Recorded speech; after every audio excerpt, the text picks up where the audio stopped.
Hi everyone, please subscribe to my channel. Blood Immortal Venerable. See playlist for other chapters and novels. I do not translate the novels. Credits goes to original translator and author of the novel. I only make it as an audiobook so it would be easier to just listen while doing other things. Credits goes to the author of the novel. I convert stories to audiobook for mental health, for multitasking purpose, for accessibility and time saving. Listening to audiobook is also beneficial for people who have disability. It improves our listening skills and improve our English comprehension, vocabulary and other things. So, thank you for listening. Thank you and thank you very much for your support. Chapter 1021, Weapon House. Zen's acting was vivid, and he was even able to guess what that man was going to say. Needless to say, the warrior was stunned. He said in a daze, How did you know what I was going to say? Zen continued, It's simple, it's very easy to guess what an idiot is about to say. Ha ha, even Yolanda, the leader of the Mist Palace, couldn't help but laugh. The man with an aquiline nose was resentful. His eyes were cold and sharp as he glared at Zen. Meanwhile, the two talents from the upper world were also glaring at Zen as they wanted to beat him up. Zen learned this from the old man from the celestial position race. He always accurately predicted what others were going to say. It could be upsetting at times. Zen knew how to observe people, so he knew that the man with an aquiline nose didn't have a good relationship with Yolanda. Since they weren't on the same side, Zen wouldn't mind offending him. He was always a straightforward man. The man with an aquiline nose had enrolled two good disciples, wanting to show off in front of Yolanda. It had gone smoothly at first. Warriors whose lotus flower had sprouted 7 petals were rare in the universe. Naturally, he'd be proud, but Zen ruined his good mood. Kid, warriors don't use their mouths to fight, the man said as he coldly stared at Zen. Don't bother teaching me anything. I have my own master. I don't need you to teach me, Zen replied. Most warriors would be very nervous when facing a warrior who was as powerful as a world lord. Some would even get aggressive, but Zen was noticeably calm. If he became too nervous, he'd make Yolanda lose face. If he was too aggressive, he might get her in trouble. Zen had just told off the two disciples, not the man with an aquiline nose. The two disciples were of the same generation as he was, so it wouldn't cause him much trouble. Zen tried to be as neutral as possible when talking to the man with an aquiline nose. Master, the man chuckled, I wonder what cultivation level a mere warrior from the lower world is at. A strange look appeared on Yolanda's face. Does Zen have a master? As far as she knew, Zen was pretty independent on his path of cultivation, which meant he didn't have a master. Hearing this, Zen said with a straight face, I don't know. You don't even know your master's cultivation level? That's ridiculous. The man shook his head. Then Zen added, but he's someone that is widely respected and revered throughout the universe. A faint smile once again appeared on Zen's face. Upon hearing this, both the man and Yolanda looked shocked. Someone who is widely respected and revered throughout the universe. Is he just showing off? He's being too arrogant, the man thought. Zen then said, Of course, that's just my opinion. The man with an aquiline nose had lost face in front of Zen. He found himself constantly responding to anything that came out of Zen's mouth. This wasn't like him at all. He was as powerful as a world lord, he should always be calm and composed in front of a mere warrior like Zen. However, he couldn't help it. He was stunned and he couldn't hide it no matter how embarrassing it was. If it weren't for the fact that he was in the Mist Palace, he would have killed Zen already. However, Zen wasn't even being disrespectful. Even if he did want to reprimand Zen, he wouldn't know what to say either. Ultimately, he could only grind his teeth and bark, Let's go. To the weapon house. Whoosh, whoosh, whoosh. Everyone else didn't want to stay there a second longer than they needed to, so in the blink of an eye, they were gone too. As for Yolanda, she was beaming with joy as she stared at Zen and said, I've really underestimated you. Zen sighed softly, I didn't want to, but I've encountered too many people like him. I'm used to it. He had encountered so many people who always tried to make everything unnecessarily difficult for him. If he could, he'd teach that warrior a lesson or two. But he couldn't, so the only thing he could do was tell them off. Yolanda was in a much better mood now. As she walked, she told Zen that the man with an aquiline nose was Timothy Shu, a vice leader of the Mist Palace. He had a great background and his father was a supreme lord. When he entered the Mist Palace, he competed with Yolanda to be the leader. Since then, they had always been at each other's throats. This time, he intended to taunt Yolanda, but Zen had angered him so much that he left. Naturally, this pleased Yolanda. After climbing the stairs, Yolanda extended her hand towards Zen. "Hand it over."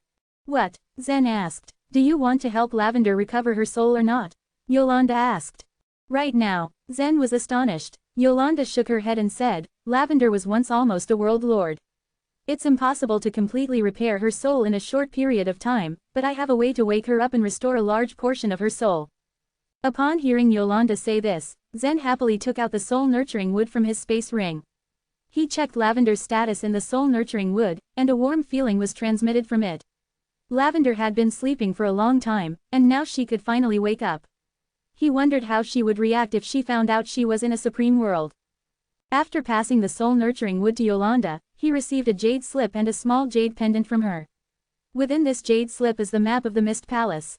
Whoever enters our 13 palaces will have the chance to choose a weapon from the weapon house for free. Whatever weapon you choose is up to you. Weapon. What rank are the weapons? Are there any divine weapons? Zen asked. Yolanda didn't know whether to laugh or cry. What do you think the 13 palaces are? Do you really think we won't have divine weapons here? Yolanda shook her head. She could tell that Zen didn't understand how abound in resources the 13 palaces were. The top talents of the 3,000 supreme worlds were gathered here. It would be laughable if the weapons in the weapon house weren't even divine weapons. Zen nodded. In his last battle with Fenton, his sacred weapon had been broken. Of course, the illusion space was just a projection. Naturally, his top-grade sacred weapon wasn't actually broken, but it meant that Zen didn't actually have a proper weapon. Since he already had the opportunity to choose a weapon, he wouldn't miss the chance. As Yolanda was helping Lavender recover her soul, Zen followed the map in the jade slip to the weapon house. The myriad spiritual force house of the spiritual force sacred place had gathered all the top talents of the 10th grade sacred place. The Mist Palace, as one of the 13 palaces, was a place where talents from different sacred places gathered. Any one of them was good enough to become a core member of a 10th grade sacred place. Even the spiritual force sacred place would have to try pretty hard to get Fenton into the 13 palaces. They hoped that he could have better resources and opportunities there. After traveling through the huge Mist Palace for a long time, Zen finally found the weapon house. At the entrance of the weapon house, there were also 2 guards. These guards were much stronger than the ones on the stairs. They were warriors at the Spirit Supreme Realm. At that time, the guards were being surrounded by warriors. These warriors were all very young, roughly the same age as Zen. The older ones were only around 30 years old. They were all gathered together, pointing towards the weapon house. Today, the weapon house has some new secondary first-rank divine weapons. So what? Sounds like we can't get one of them. I want to try my luck. Bah, it costs 300 life vitality jades to try once. If you can afford, then go on and try it. These warriors should also be talents that had been sent into the 13 palaces by their respective supreme worlds. Needless to say, Zen was confused. One had to pay 300 life vitality jades to choose a weapon from the weapon house. Zen had more than 100 life vitality jades in his hands. However, this was far from enough. He'd never heard of a place that required so many life vitality jades. So Zen, who had originally been planning to enter the house, stopped in his tracks. Chapter 1022, Weapons Under the Dome. Standing at the entrance of the weapon house, Zen keenly observed for a while and then saw 2 people walk over. They happened to be those who had clashed with Zen on the stairs of the Mist Palace previously. Each of them held a small jade pendant in their hands. After waving it in front of the 2 Spirit Supreme Realm guards, they were permitted to enter the weapon house. Then a sudden realization hit Zen as he took in this scene. I'm so stupid, he mused. The jade pendant, which was given to him by Yolanda, of course, had its uses. Accordingly, he walked up to the guards and also waved his jade pendant before entering the weapon house right behind the 2 warriors. The other warriors standing outside the house made a ruckus and wanted to squeeze in just behind Zen. The faces of the 2 guards at the entrance darkened as they swiftly blocked their path. We're just going in to take a look. Given that we don't have a jade pendant, we can't choose weapons. It doesn't affect anything, please let us in. Zen turned his head to look back and was speechless. I'm only picking a weapon. What is there to look at? He thought, shaking his head. It seemed that there was no lack of gossips everywhere, even in the upper world. He didn't expect that their pleas would be so effective. The guards just said, don't make a ruckus in there. Anyone who doesn't obey the rule will be thrown out. After receiving the approval of the 2 guards, those warriors gladly followed Zen into the weapon house. Hey, newcomer. A warrior at the 8th level of life and death realm patted Zen's shoulder from behind. However, before he could touch Zen, his body gently twisted, easily dodging this patter. He then asked indifferently, "What is it?" The warrior was surprised for a moment before he probed, "What rank of weapon do you want to choose?" Hearing this, Zen replied, "Naturally, the more suitable the weapon, the better." "Ha, that's a good answer." These juniors are now staring at the powerful weapons. They don't know what suits them the best, said a white-eyebrowed elder who was seated in a corner of the weapon house. Zen nodded his head towards the old man and smiled. The old man then said, "If you want to choose a weapon, you can now hand over the jade pendant to me." After turning over the jade pendant, Zen carefully looked around the weapon house. In the center of the weapon house was a wide dome, and under this dome, there floated numerous balls of light. Zen silently scrutinized these balls of light. Then he figured out that they, in fact, contained weapons of all shapes and sizes. There are loads of divine weapons. No wonder when Zen asked Yolanda whether there were divine weapons in the weapon house, her face showed an expression of not knowing whether to laugh or cry. She probably thought that he had underestimated the Mist Palace. Each one of the weapons wrapped in these balls of light was a divine weapon. It was probably Zen's words that made the white-eyebrowed elder feel very comfortable, so he gleefully added, "All these weapons in the weapon house are divine weapons. But they are also divided into different ranks. Those divine weapons at the bottom are of the secondary 3rd rank, which is the lowest level." Zen nodded his head. The secondary 3rd rank divine weapons in the weapon house were semi-divine weapons in the eyes of the warriors from the 4 divine kingdoms. The higher a weapon is, the higher its rank. And the difficulty of obtaining a weapon also increases as you move up. If you want to secure one of the high-rank divine weapons, you'll have to rely on your own abilities. The white-eyebrowed elder said. Right at this time, the 2 warriors who had been at loggerheads with Zen strolled over from the other side of the weapon house. There was another person beside them. This person was already at the Soul Sea realm. Earlier, Zen had taunted the 2 warriors in front of the vice leader of Mist Palace. How could their faces look good after they'd discovered Zen? When one of them saw Zen, he immediately told the Soul Sea realm warrior, "Readin, it's him." Really? The Soul Sea realm warrior casually sized Zen up and sauntered over. "You are just a brat at the life and death realm and even from the lower world. I've never seen someone act so arrogantly." This Soul Sea realm warrior was very young, so it was unbefitting for him to call Zen a brat. When the warriors who came to watch Zen select a weapon noticed the Soul Sea realm warrior, their expressions also became cautious. They were muttering to themselves, how did this new guy offend him? The 13 palaces were originally places to train talents from the 3,000 supreme worlds. The ultimate goal was to gather all of the most talented warriors and produce even more powerful warriors. The Mist Palace was only one of the 13 palaces, and it held a very competitive stance against the other 12 palaces. By the same token, the warriors in the Mist Palace were also severed into 2 groups. Those warriors who had just gained entry in the Mist Palace belonged to the Ice Cloud House. Zen was classed as a new disciple since he hadn't gone through a series of formalities yet, so he also belonged to the Ice Cloud House. The stronger ones could enter the Swallow Cloud House. This Soul Sea realm warrior before him was called Rita Xie. Although he was also a member of the Ice Cloud House, he was ranked significantly higher. Perhaps he could be promoted to the Swallow Cloud House in the next semester. Rita Xie was not only powerful and talented, but he was even the son of a world lord. His younger brother, Mateo Xie, had also been enrolled into the Mist Palace. He took his brother here to choose a suitable weapon. Along the way, Mateo Xie did not lose the opportunity to inform him that there seemed to be a newcomer, who was supremely arrogant and appallingly daring to talk back in front of the vice leader of the Mist Palace. When he met Zen, he would inevitably ridicule him. Zen remained calm after he listened to what Rita Xie solicited. Previously, he had answered back only to help Yolanda. Although the other party had openly provoked him, Zen was too lazy to open his mouth. Instead, he asked the white-eyebrowed elder, "Do I only have one chance to choose a weapon?" The white-eyebrowed elder assented, "Yes. According to the rules of the weapon house, you only have one chance." Zen grinned slightly and was just about to fly up to retrieve a weapon when Rita Xie halted him. "My brother came first, so he should take it first." The white-eyebrowed elder seemed to like Zen more. Upon hearing that, he gazed at Zen as if asking for his opinion. Zen shrugged his shoulders and revealed a casual expression. Then the white-eyebrowed elder said, "It doesn't matter who comes first. Both of you can enter and obtain a weapon." Rita Xie tapped Mateo Xie on the shoulder and cast a warning glance at Zen. All the people within the 13 palaces were talents from many supreme worlds. And Rita and Xie had a high ranking in the Ice Cloud House, so he looked down upon Zen, thinking he was a mere warrior from the lower world. Subsequently, there would be lots of chances to make Zen suffer, and he wouldn't even need to do it himself. He then urged his younger brother, do your best and strive to obtain a secondary first-rank divine weapon. Although the majority of the warriors here virtually possessed a solid background, not everyone could acquire a secondary first-rank divine weapon. For example, the state sword that Fenton was using didn't belong to him.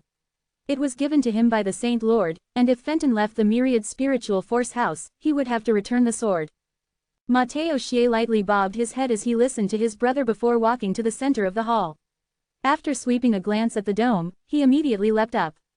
Swoosh! All the balls of light under the dome began to dance about as soon as Mateo Xie jumped sharply into the air. By the time Mateo Xie had jumped to a height of 20 feet, his speed had already slackened down. From the looks of it, he seemed to be struggling a bit. Keeping their eyes glued on this rueful scene, the surrounding warriors couldn't help starting to discuss among themselves. Rita and Xie is extraordinarily powerful, but his little brother is nothing special. I don't think he can get a secondary first-rank divine weapon. Maybe he is even unable to get a secondary second-rank divine weapon. Tisk, tisk, how embarrassing. Such a waste. I'd rather exchange my secondary second-rank divine weapon for his jade pendant so that I can give it a try. Maybe I can snatch a good one. Zen originally not understood what was going on with the balls of light, but now he finally comprehended. Mateo Xie was also a warrior at the 9th grade of the life and death realm, which made him comparable to Fenton in terms of cultivation level. However, it was not easy for him to seize a good weapon. Mateo Xie's face turned red as he struggled harder and harder until he, at last, managed to get hold of a ball of light before plummeting down from the air. He had only clutched a third-rank divine weapon, which was an axe. And its estimated value was to be around 20 to 30 life vitality jades. The question whether it was valuable aside, he had undeniably lost his face. I don't want this, Mateo Xie protested stubbornly after he got up. Throwing the golden axe to the side, he steadied himself and was about to fly up to the dome once again. However, the white-eyebrowed elder reached out his hand and gently pinched it. An invisible force suddenly pressed Mateo Xie down, who had just left the floor. He felt a sudden pang of pain as if he had been struck by a hammer as he fell to the floor. Only the first time is for free. If you want to try again, you need to pay 300 life vitality jades first, the white-eyebrowed elder stressed coldly. If you want another chance, you must pay up front. Chapter 1023. The Red Light Dots. Seeing how his brother had worked so hard and still only managed to obtain a third-rank divine weapon, Rita was a little disheartened. As Mateo got up from the ground, a look of unwillingness crept on his face. With their status, they held third-rank divine weapons in contempt. Mateo, now standing on the side, said furiously, I underestimated the pressure of the dome. Rita, I want to try again. The cost of trying again was 300 life vitality jades, which equaled 3 million supreme life vitality crystals. To most warriors, this was a stupendous sum. Of course, to the warriors of the Mist Palace, it was not a small amount of savings either. Although it cost a lot of life vitality jades, since Mateo desired it, Rita reached into his pocket and took out 300 life vitality jades, throwing them onto the white-eyebrowed elder's table. The elder smiled faintly. As the elder received the 300 life vitality jades, Mateo once again leapt forward, flying toward the dome. In fact, with Mateo's strength, he could have easily grabbed a secondary second-rank divine weapon. But what he got his hands on was a third-rank one instead. He was unwilling to accept this fact and decided to have a try once again. Since he had lost a chance already, this time he wanted to do his best to obtain a divine weapon of a higher rank. His target was a secondary first-rank divine weapon. Now that he had such a wild ambition, he had to pay the corresponding price. His goal was to possess a secondary first-rank divine weapon, but in the end, he was hit by the giant pressure before being smashed onto the ground.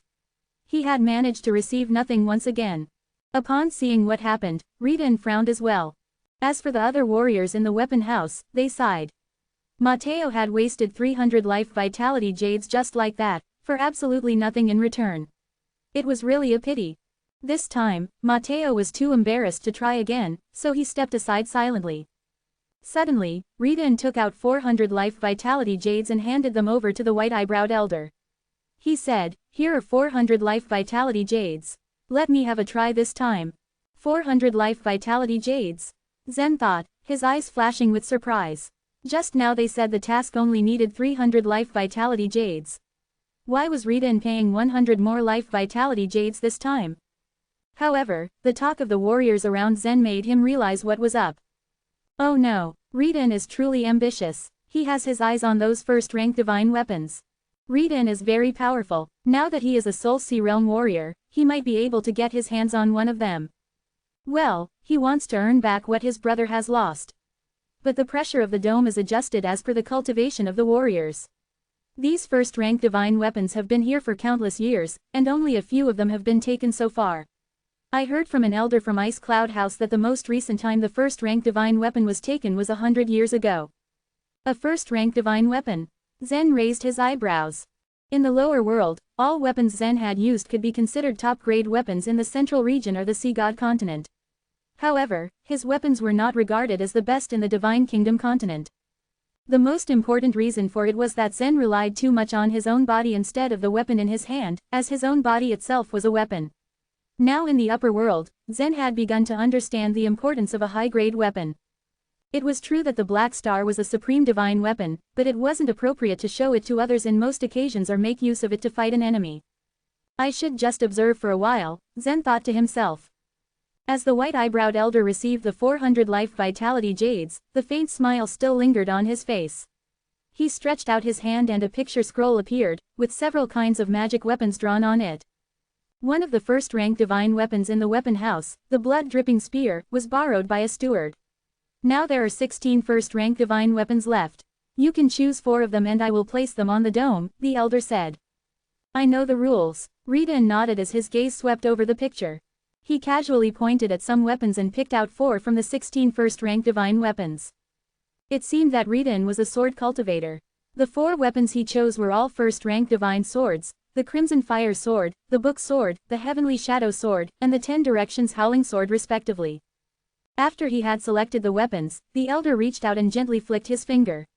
4 red light dots entered the dome. They were extremely eye-catching amongst the white light dots. However, after floating for a while, the red light dots floated over to the highest point of the dome. It was obvious that these first-rank divine weapons were priceless items. It would not be easy to obtain them. Even the Spirit Supreme Realm warriors, or those with higher cultivation levels, could not easily receive them, let alone a warrior at the Soul Sea Realm. Many of the elders as well as the stewards of Mist Palace borrowed these weapons from the weapon house when they needed to step out to fight. Once they returned, they had to hand back the weapons. However, placing the first-rank divine weapons here was only a form of encouragement. Very few warriors of Ice Cloud House and Swallow Cloud House were able to get them. Those who could do so were all very outstanding talents. Rita intended to accept the challenge. His brother had had a free opportunity just now and spent 300 life vitality jades in addition, which was not a small expense for him. If Rita were able to obtain a first-rank divine weapon, he would gain profit. Furthermore, not only would he be able to obtain a treasure, he would also become quite popular at the Mist Palace. Under the gazes of the other warriors present, Rita walked to the center of the dome. He was not in a hurry to rush to the dome, but he had to make some preparations. First, he needed to swallow a pill which would make the life vitality sea within his inner world surge vigorously and increase his strength by at least 20%. This pill was worth 30 to 40 life vitality jades, but he had already spent 400 life vitality jades now, so he made use of this expensive pill without hesitation. After swallowing the pill, Rita took a deep breath and left the ground. He knew that there was a short period of delay as the downward pressure traveled down from the gravity dome. Although it was a brief period and only lasted for the blink of an eye, it would be a precious opportunity for him. The gravity of the dome could sense the strength of the warrior. As the warrior increased his strength, the gravity increased correspondingly. Hence, Rita slowly flew up. Even so, the surge of energy was still very powerful. As he rose higher and higher, the gravity that he felt grew stronger and stronger.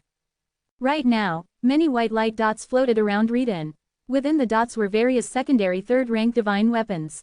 Weapons of this level naturally did not attract his attention. He continued to move higher without once glancing at them. Very quickly, he reached the light dots that covered the second-rank divine weapons. The warriors inside Weapon House once again started to whisper to each other. He has already reached the place where the second-rank divine weapons are placed. It would be great if he were to just grab a second-rank divine weapon at random. That's right, a second rank divine weapon is not bad either. But since he has already handed over 100 more life vitality jades, his target must be a first rank divine weapon. It is tough to obtain a first rank divine weapon. If he is unable to grab hold of it, I'm afraid he would leave empty-handed. At the moment, Riden's face was completely red. Under the great gravitational pressure, it was much harder to ascend even by an inch. But he still gritted his teeth and slowly moved upward. Facing the white lights floating around him, he could not be bothered to even glance at them. He only paid attention to the red light dots that contained the first-rank divine weapons. As he slowly moved upward inch by inch, he passed the second-rank divine weapons and got to the area of the secondary first-rank divine weapons. He was now less than 10 feet away from the red lights. As he looked at the 4 red light dots floating in the air, his eyes flashed with a savage gleam. Chapter 1024, the second page. Riden had originally planned to unleash his full strength once he was about 5 feet away from the red light dots. While gravity was steady, he thought he could seize an opportunity to charge forward and get the weapon. It was said a master had once used this method to obtain a first-rank divine weapon. However, Riden had almost reached his limits for now. It would be difficult for him to raise his height even by an inch.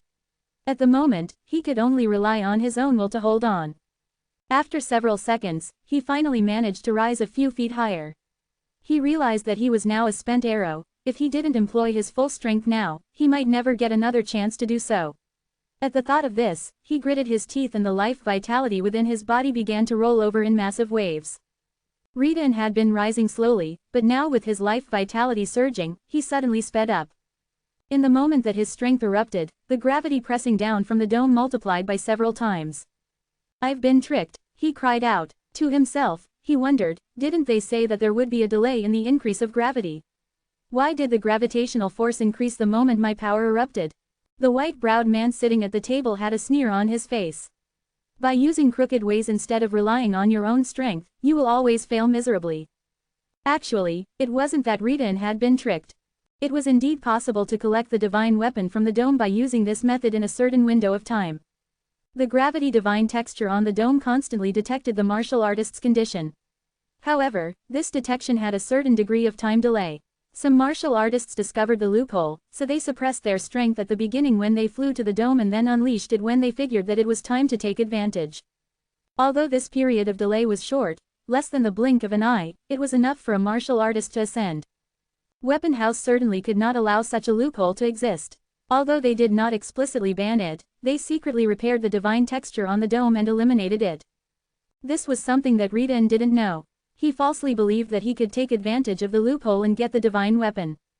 Although the life vitality within his body had been unleashed, the gravitational force too multiplied by several times. The burst of life vitality had driven his body higher by several feet, but it was still some distance away from the nearest speck of red light. Worse, the speck of red light intentionally floated toward him. He was only a foot away from the red dot, but the small gap was like a chasm for Riden. "I'll go all out to get it." Suddenly, Riden's eyes flashed red. He bit down on the tip of his tongue and his blood essence began to burn. It was difficult to restore one's blood essence once it had been used up. One had to pay a great price to make up for it. Right now, Riden was like a gambler who had lost everything. The more he lost, the more he wanted to win back what he had lost. However, Riden seemed to have forgotten that the effect of the gravity divine texture increased with the surge in one's power. After burning his blood essence, he obtained the force to ascend upward, but that gravity also intensified. There was 1 foot left, and then half a foot, until finally he was 1 inch away from the red light dot. Struggling under the influence of the massive gravitational force, Riden was now just before the red dot.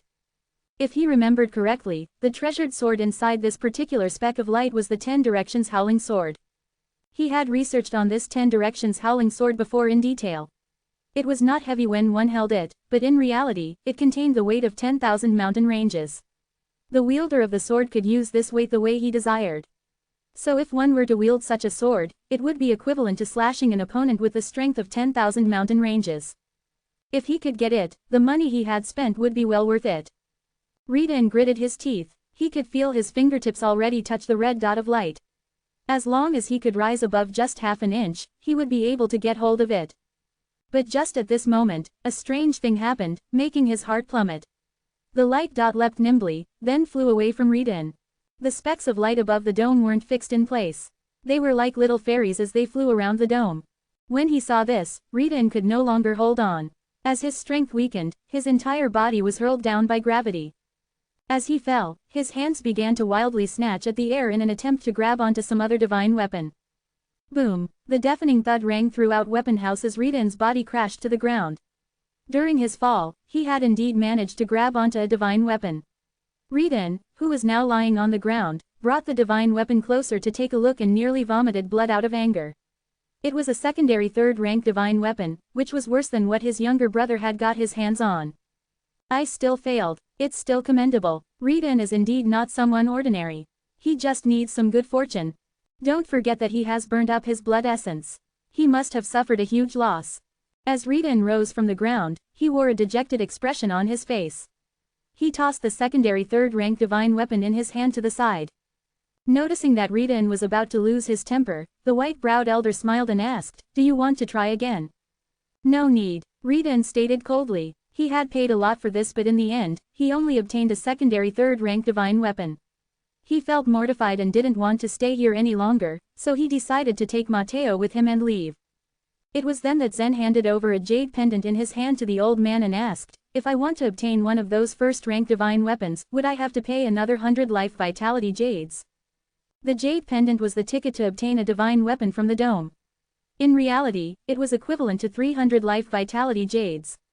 Because Zen asked if he needed to pay another 100 life vitality jades, his intention of acquiring a first-rank divine weapon was obvious. Upon hearing Zen's words, Ridan, who had been preparing to leave, suddenly stopped and turned around. With a mocking expression on his face, he said in a low voice, "Ha! A warrior who just entered Mist Palace wants to attain a first-rank divine weapon. You overestimate yourself." As he finished speaking, he decided to stay. He wanted to see if Zen was just talking big or if he really possessed the courage to go after a first-rank divine weapon. When people fell and hurt themselves, they hoped that others would fall too, for it at least proved that they were not the only fools to make mistakes. The white-browed elder chuckled and said, "Yes. However, according to the rules, if someone has already paid 100 more life vitality jades, others can also try their hands on the first-rank divine weapons up on the dome." What he meant was that Zen did not need to give him 100 life vitality jades. The white-browed elder would not put the 4 first-rank divine weapons away. Zen nodded briefly and said, "But I still want to see the pictures of all those weapons." It was not that he was greedy. He just knew that it was not so simple to choose a weapon that suited him, so he wanted to take a closer look to see if he had better choice. "Sure." The old man nodded and quickly unrolled the picture scroll before handing it to Zen. There were a total of 16 first-rank divine weapons on the first page. Ridan had picked out 4 swords out of these 16. Zen skimmed through the pictures one by one. Apart from the 4 swords that Ridan had chosen, there were sabers, spears, bows, and even a bag of arrows. One look alone told Zen that he did not need to pay another 100 life vitality jades to get any of these. However, after flipping over the paper, he discovered that there was another page of weapons. There is a second page. A curious expression appeared on Zen's face. Only 3 weapons were pictured on the second page. When Ridan saw Zen's curious expression, his lip curled. "You don't need to look at the second page. You can't get those weapons." Zen glanced at Ridan indifferently. "What does that have to do with you? I'm the one who gets to decide which page I want to look at." Ridan was furious about picking a secondary third-rank divine weapon, but when he heard the kid who had only just entered Mist Palace speak to him in such a manner, killing intent arose within him. Mateo, who was beside him, said, "Brother, he is one rude brat." Sensing Ridan's killing intent, Zen remained unmoved. Instead, he glanced at Mateo with contempt as he continued to examine the second page. The white-browed elder smiled. "Everyone must observe the rules of Weapon House. If you want to fight, go outside." Of course, Ridan would not fight here. He only wanted to intimidate Zen. The white-browed man turned to Zen. The weapons on the second page were left behind by former leaders of the palace. If you pay another 100 life vitality jades, you can choose one of those 3 items and I will put it on the dome. Chapter 1025, A Constant Speed. The second page of the scroll wasn't even a secret in the Weapon House. The tradition had been passed down through the generations of the Mist Palace. When an old leader of the Mist Palace left his post, he usually left behind one of his treasures and placed it in the Weapon House. These 3 weapons belonged to the previous 3 leaders of the Mist Palace. Even first-rank divine weapons would be classified according to quality. The divine weapons of the previous leaders were naturally more powerful and much better than ordinary first-rank divine weapons. So the rule was that if one wanted to place the first-rank divine weapons on the first page into the dome, they had to pay 100 life vitality jades, and they could then choose any 4 weapons to place in the dome. But if one wanted to place the first-rank divine weapons of the second page into the dome, they also had to pay 100 life vitality jades, but could only choose 1 weapon. Zen observed these 3 weapons carefully. Of the 3 weapons, 2 were sabers, the positive energy saber and the flame shadow saber. Zen had never practiced saber skills, which meant that sabers weren't suitable for him. He casually browsed through them, his eyes skimming over the picture. Soon, Zen's gaze fell on the last weapon. A sword. The Thunderwind Divine Sword. This sword was 5 feet long. The force of the sword was like the wind, and the attack of the sharp sword like the thunder. I used this sword for 200,000 years in the universe, and when I left my post, I placed it in the weapon house. Those who are lucky to meet this weapon can get it with their own strength. I wish the one who obtains this sword is able to achieve greater things with the help of this sword. Zen read the text underneath the sword. Those words had probably been left behind by the previous leader of the Mist Palace. Once he had finished reading, Zen's eyes flashed. He pulled out 100 life vitality jades from his space ring and handed them over to the white-eyebrow elder. The white-eyebrow elder smiled and asked, "Have you chosen the weapon?" "Yes," said Zen, nodding. "What have you chosen? I'll release it for you," the white-eyebrow elder said, his smile steady. Zen pointed and said, "I want the Thunderwind Divine Sword." The elder's smile vanished. "This sword has been left behind by the leader before last," he said flatly. "Has this leader undergone the 5 aging processes?" Zen asked. Zen was just a young man, and the time scale of the upper world was way different from what he could imagine. It was likely that the previous leader had entered the 5 aging processes since leaving his post. Zen, in way of inquiring about the 5 aging processes, had a different motive. He wanted to ask if the leader had died.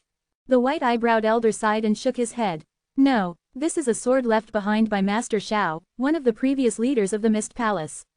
Not only did he not fall into the 5 aging processes, he is probably trying to break through to become a Supreme Lord." "Breaking through to become a Supreme Lord," Zen said sharply. The white-eyebrowed elder nodded but did not say anything else. He gently flicked his finger and a blue light appeared in the dome. There were many dots of white light floating under the dome, and there were 4 red light dots on the higher layer of the dome. But the blue light dot was floating at the highest point of the dome. Blue light dot. This guy has actually chosen the divine weapon on the second page. How can there be blue light dot? I can only see dots of red light, that too, occasionally. I've never seen anyone successfully take out a first-rank divine weapon. This is still the first time I've seen this blue light dot. Nonsense. It's impossible to take away a weapon on the second page. Obtaining a first-rank divine weapon on the first page is still possible. But first-rank divine weapons of the second page? Everyone has a lot of life vitality jades, but who would be so silly to spend so many on such a challenge? This guy is too arrogant. I don't think he even thought of taking a first-rank divine weapon. He's just spending 100 life vitality jades getting a chance to have a look at it. Many warriors looked at the dot of blue light above their heads, the light hum of their discussion growing into a quiet roar. Riden's and Mateo's smiles grew wider. I've been in the Mist Palace for a long time, but I've never seen any idiot placing a weapon of the second page into the dome. That guy is absolutely ignorant and fearless. Mateo laughed. If he has too many life vitality jades, he could give them to others. Why does he choose to spend so many life vitality jades doing such a silly thing? But the fact was that Zen didn't have a lot of life vitality jades. All the life vitality jades that he had, all 100 of them, had been returned to him by the armored warriors of the spiritual force sacred place.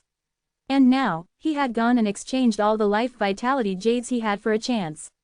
His goal, however, was very simple. He only wanted to get the Thunderwind Divine Sword. Zen laughed at Mateo's words.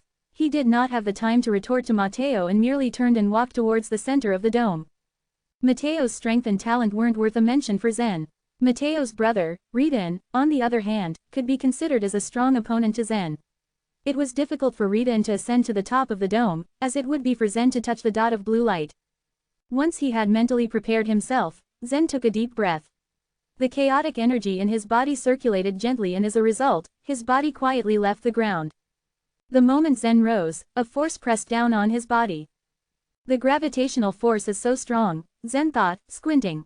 This gravity was similar to that in the mineral tree of the Divine Kingdom continent, but wasn't as overbearing. There was no way to resist the gravity in the mineral tree, as warriors would be pulled down once they left the leaf.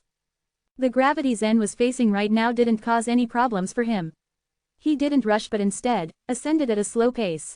The gravity on his body grew more intense with every foot that he rose. It was as if there was a giant hand at the center of the dome holding onto Zen tightly, forcefully pulling him downwards. Despite that, Zen still maintained a constant speed before calmly increasing it. Apart from the slow increase in speed, no one could notice that a gravitational force was being exerted on Zen. He's doing so well, this guy. It doesn't look like he's pretending. Yeah, looks like it's not going to be that difficult for him to obtain a second-rank divine weapon. He's only at the 5th level of the life and death realm, but I feel that he will soon be able to join the Swallow Cloud House. These warriors didn't know Zen one bit. When they had noticed that Zen was only at the 5th level of the life and death realm, they had more or less underestimated him. But now that they were watching him ascend so easily, they had begun to admire him. Ridan, however, snorted. Humph, he's only pretending to be calm. I think he's only barely holding on. I've seen too many of his kind. You're right, this guy should be able to obtain a 3rd-rank divine weapon at most. Mateo remarked. When the warriors around them heard this, some of them whispered, he is stronger than you. He can get a 3rd-rank divine weapon pretty easily. The white-eyebrowed elder, however, continued to look upon Zen with an amiable gaze laced with a tinge of surprise. He had guarded the weapon house for so many years and had seen many warriors try to obtain divine weapons. There were many peerless talents among them who had had great confidence in themselves. But the white-eyebrowed elder had always felt the fluctuations in their state of mind.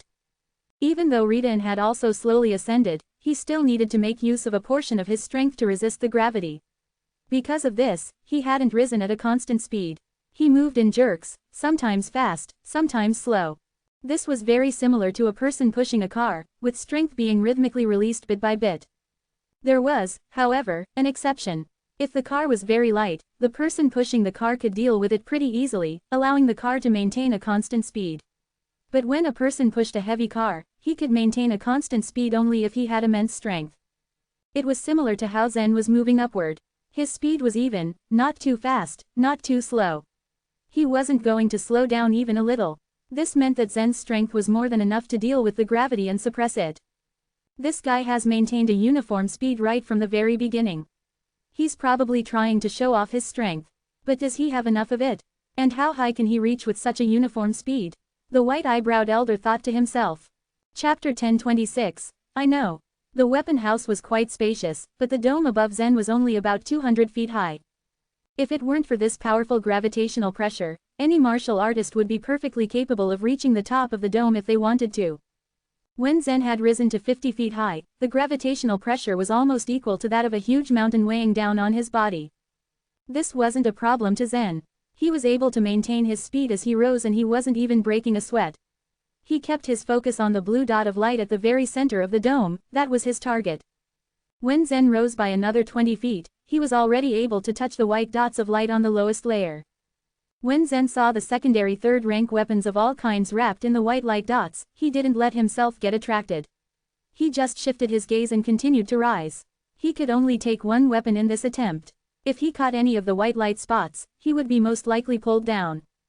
The gravitational force had already doubled when Zen reached a height of 70 feet, and it began to cause more pressure for him. However, the pressure was still very minimal as he continued to slowly rise. When Zen reached 100 feet, the pressure from the gravitational force became even greater.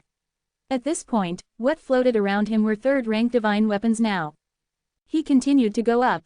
When he reached 120 feet, the gravity increased yet again. The specks of light around him were secondary 2nd-rank divine weapons now. He continued to rise. As this happened, all the warriors in the weapon house were silent. It was only then that they realized that Zen's calm demeanor wasn't an act. Even if he wanted to fake it, he couldn't because he needed the strength. When Ridan had reached this height before, his face had turned red due to the pressure of the gravity. However, there was still no signs of changes on Zen's face. He didn't show any signs of struggling with the pressure either. The elder was shocked to witness this, and it was written all over his face. A boy has reached such a height and he's still able to maintain his speed. Normally, the gravity should be having some effect on him already. When other warriors tried to obtain a weapon from the dome, it was normal to maintain speed as the warrior rose in the beginning. But Zen had already reached a height of 120 feet. At this height, he was still able to easily control his speed. If his strength were to suddenly erupt sending him into a rush towards the dome, up to what height could he possibly reach? The elder had actually wanted to discourage Zen from trying. Zen had taken out 100 life vitality jades just to get the weapon he wanted in the dome. However, when he saw the look on Zen's eyes, he knew Zen was persistent and determined. Young people needed to have the drive and ambition to do the impossible. And every time they failed, they just could get back up stronger than ever. Zen was in his 20s, but to the elder, he was just an infant. It would do good for Zen to experience some failure. So the elder placed the Thunderwind Divine Sword into the dome as Zen had wanted. However, he didn't think that Zen would even come close to obtaining the first-rank divine weapon. Even as the elder watched Zen, he still refused to believe that Zen would be able to do it. However, with Zen's current momentum, he might be able to obtain a weapon wrapped in the red speck of light, which was a first-rank divine weapon that Ridan had paid for to put there. Nonetheless, it was still quite a feat. It was rare even in the other 12 palaces that someone would obtain a first-rank divine weapon in their first time at the weapon house, let alone in the Mist Palace. He was still able to maintain speed even at the height of 120 feet. I'm betting he won't be able to hold on when he reaches 140 feet because the gravitational force will immediately increase once he reaches 140 feet. The elder was curious as to up to what height Zen could reach. The elder was so caught up in his thoughts that he hadn't noticed that Zen had already surpassed 130 feet at a moderate speed. When he started to near 140 feet, he suddenly felt the gravitational force double. The gravitational force that pressed on Zen's body was terrifying. It was constantly multiplying and it had risen to another order of magnitude which was unbelievably heavy. Zen's body slightly trembled in response to this change. The initially quiet weapon house was suddenly buzzing with conversation. Still, the martial artists lowered their voices. Even though they could never obtain any of those divine weapons themselves, they were crossing their fingers for Zen. They wanted to see what grade of divine weapon this newbie would be able to obtain. Of course, not everyone believed Zen could do it. For example, the brothers Ridan and Mateo along with the other warrior who just joined the Mist Palace. When they saw Zen rise to a height of 140 feet, their looks on their faces shifted. Especially Ridan, who had entered the weapon house many times before. Ridan was nowhere near the elder in terms of judging people, but he knew that Zen could definitely obtain a secondary first-rank divine weapon. Perhaps he could still obtain a first-rank divine weapon for himself. He'd spent years in the Ice Cloud House and still he couldn't compare to this young man who had just recently ascended to the upper world. It definitely irked him. In fact, he regretted staying to watch Zen reach great heights with such ease. It was such a big blow to his confidence. He'd been working so hard for so long and yet here came Zen who looked much weaker than him but achieved something that he couldn't even do after years of hard work and training. Who wouldn't be upset to see this? In addition to that, Ridan had gone as far as to consume a precious pill and even burn his blood essence in the process. Only someone who wanted to give it his all and sacrifice anything would go as far as to burn his blood essence. He wasn't feeling as great as Zen probably was. As for Mateo, he had nothing to say. The gap between him and Zen was incomparable. He was numbed in shock as he watched Zen. He couldn't help but worry about his brother when he saw the look on his brother's face. However, he kept his mouth shut and didn't bother to try and comfort Ridan. The elder let out a sigh of relief when Zen's body trembled. The kid finally couldn't take it anymore. If Zen could maintain that speed and continue to rise, then he would just be a freak.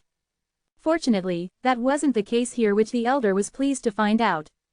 However, just as he was thinking of all of this, he was suddenly met with another surprise. The calmness in his eyes was replaced with astonishment. This kid, it seemed as if Zen was able to adapt to the force of gravity even at 140 feet. The tremble his body did earlier was just his body adapting. He was still rising while maintaining his speed.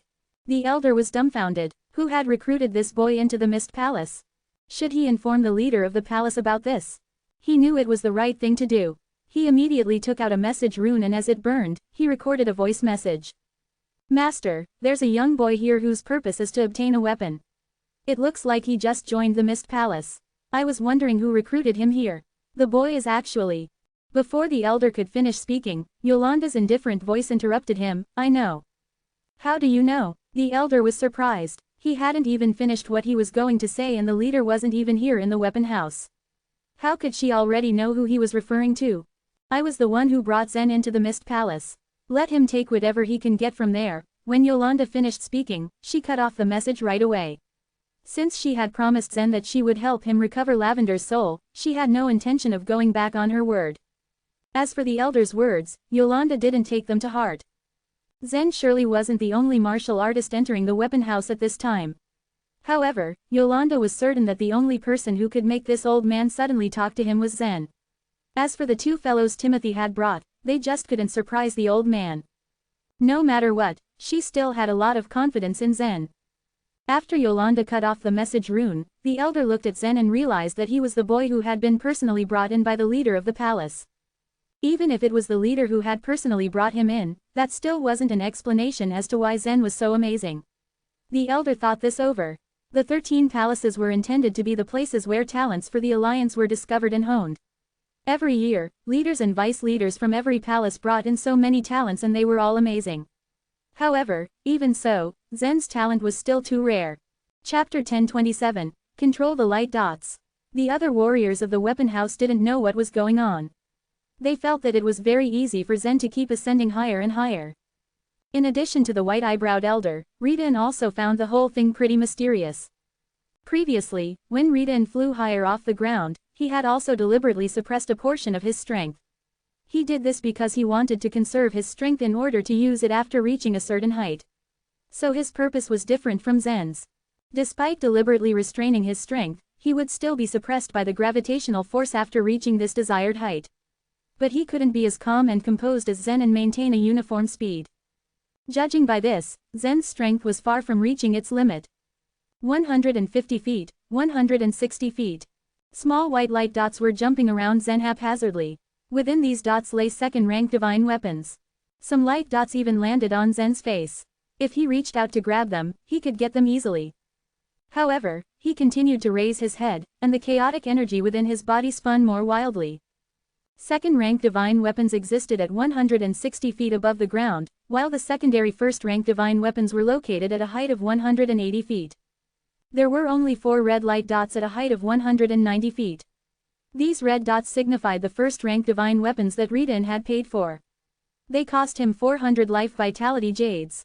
The only divine weapon that Zen had chosen, with a blue light dot, floated at a height of 200 feet.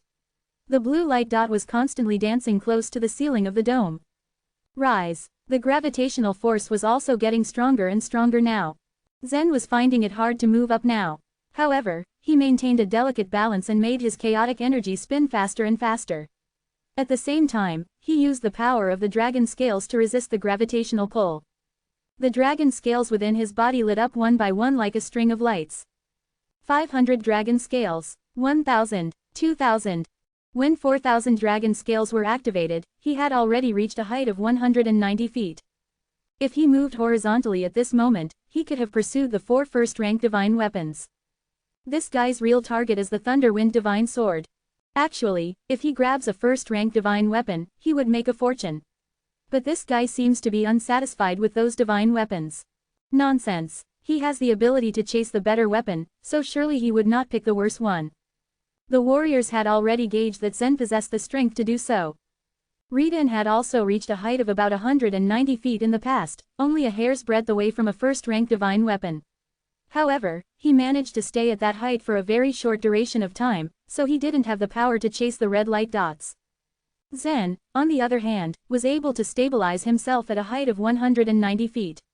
He was merely 10 feet away from the dome. At this moment, he had forgotten about everything else, and his eyes were only fixed on the blue light dot, which was dancing in the air.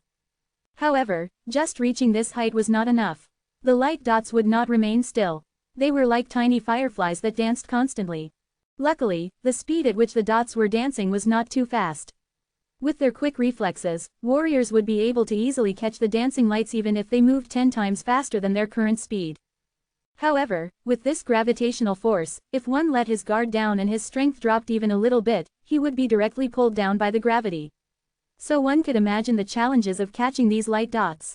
When Zen caught sight of the light dot, he let out a big sigh of relief. The Thunderwind Divine Sword was truly difficult to obtain.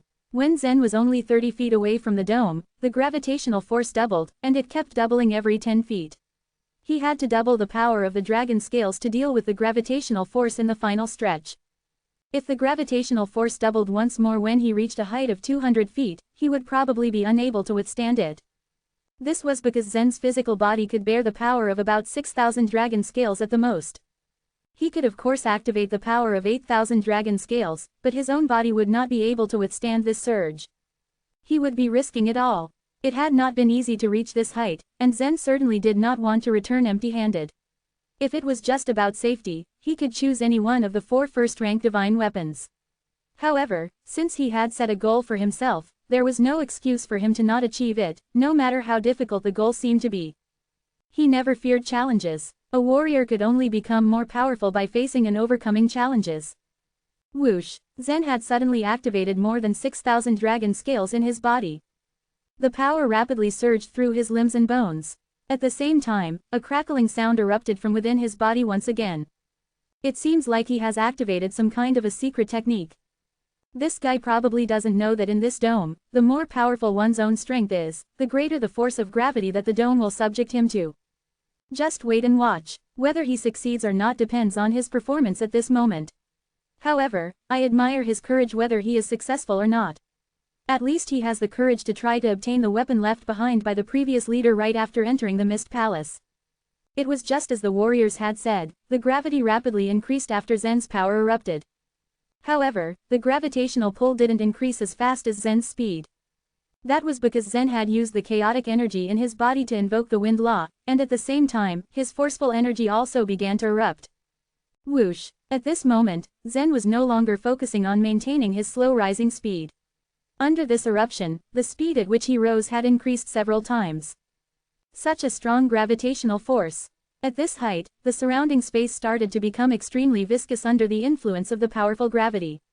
Zen felt like he was floating through a quagmire. Every breath of air was like wet mud pressing down onto his body. However, Zen was as nimble as a squirrel. Now he didn't rush upwards desperately, but instead he changed his direction, dashing forward at a slanted angle. Then he twisted his body, and once again increased his altitude. After a few similar twists and turns, he finally reached the ceiling. All the warriors in the weapon house had stopped talking. Some had even clenched their fists anxiously. The scene in front of them was truly inconceivable. After all, the weapons of the weapon house were notoriously difficult to obtain. At the same time, they also felt lucky to have witnessed this scene.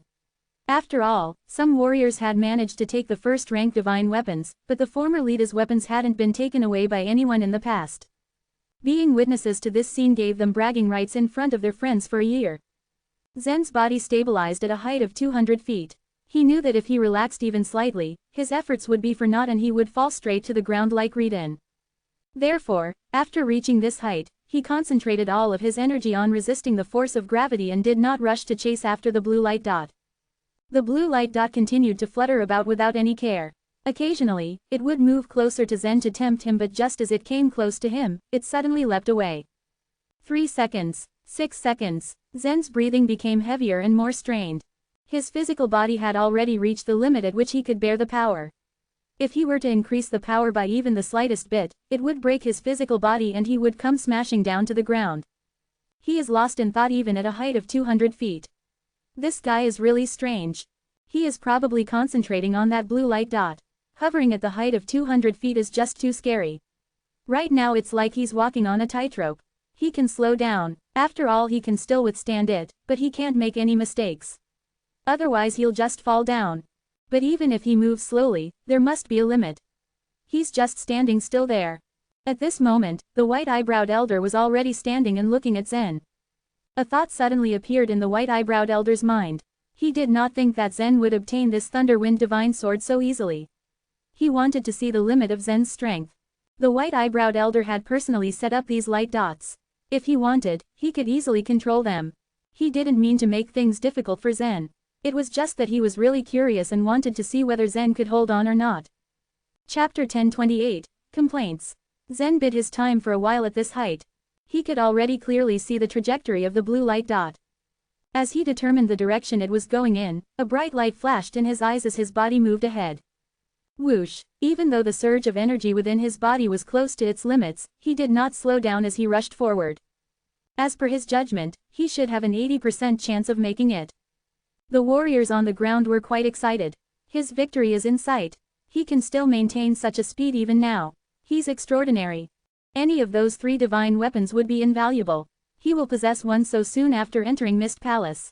I really envy him. Zen leapt toward the blue light dot, the distance between the two rapidly shrinking. The light dot drifted aimlessly. However, Zen had estimated the possible trajectory in the next few seconds and waited there ahead of time. It could be said that Zen was one step ahead of the light dot in reaching its destination. As the light dot moved, it only came closer to him. It's close. At the moment, a hint of a smile rested on Zen's face as he stretched his hand to grab the light dot. When the light dot was less than a foot away from his hand, it suddenly seemed to have sensed danger ahead and stopped midair. The smile on Zen's face froze. As he clenched his teeth, his body flashed as he made a move to grab it. However, as he did that, the light dot retreated backward. Zen, along with the warriors of Weapon House, was greatly surprised. Seriously, I have never heard of anything like this. The light dot has slipped away. It was similar to how Ridan had been trying to grab the red light dot earlier, but when he almost touched it, it left him. The warriors knew that the light dots were floating randomly. In Ridan's case, they blamed it on his misfortune. They thought that if his luck had been a little better, he would not have failed. But the way the blue light dot moved away just now was outrageous. The moment it was about to reach Zen, it stopped abruptly. When Zen had reached out to grab it, it looked like it darted away at will. It was unbelievable. Zen did not let it bother him too much. He did not want to waste more of his time and was not discouraged by failure. On the contrary, he tried his best to maintain his height. As he had leapt toward the light dot, his body fell 4 feet down. He now slowly ascended, his face beginning to turn stormy. It was quite difficult for any warrior to maintain his or her height while at the same time resisting the great gravitational force. However, the warriors below were displeased. All of them, including Ridan, turned their gazes onto the white-eyebrowed elder in unison. Surely, Ridan did not want to speak up for Zen. But like Zen, he too almost grabbed onto a first-rank divine weapon, but disappointingly, it slipped out of his hands. He wondered if the white-eyebrowed elder was playing tricks on them. In his heart, he knew it was just that he was down on his luck. But if he expressed his suspicion about the situation like the others, he would at least save face. Everyone clearly believed that the white-eyebrowed elder was playing tricks, and that what happened to Ridan was not because the latter was weak. Sensing everyone's eyes on him, the white-eyebrowed elder grimaced awkwardly. Oh, heavens, he thought. I shouldn't have manipulated the dots so obviously. Now it has aroused suspicion. Well, he coughed dryly to conceal his embarrassment before saying, there must be a remnant of intelligence contained within the weapon of the former leader. If you want to catch the sword, I'm afraid you will have to work harder. Oh, so that's how it is. I see, it looks like the weapons have intelligence. That's incredible. The warriors did not dare to question the white-eyebrowed elder's claim, but the expressions on their faces and the tones of their voices revealed that they did not believe what he said. Even a child would find it hard to believe such a lie. Whether or not Zen obtained the weapon of the former leader was of no concern to the warriors. However, since Zen had already come this far, they kind of hoped that he would succeed. It would be a bit disappointing to witness his failure. What was more, if Zen were to succeed in this challenge, it would set an example for them.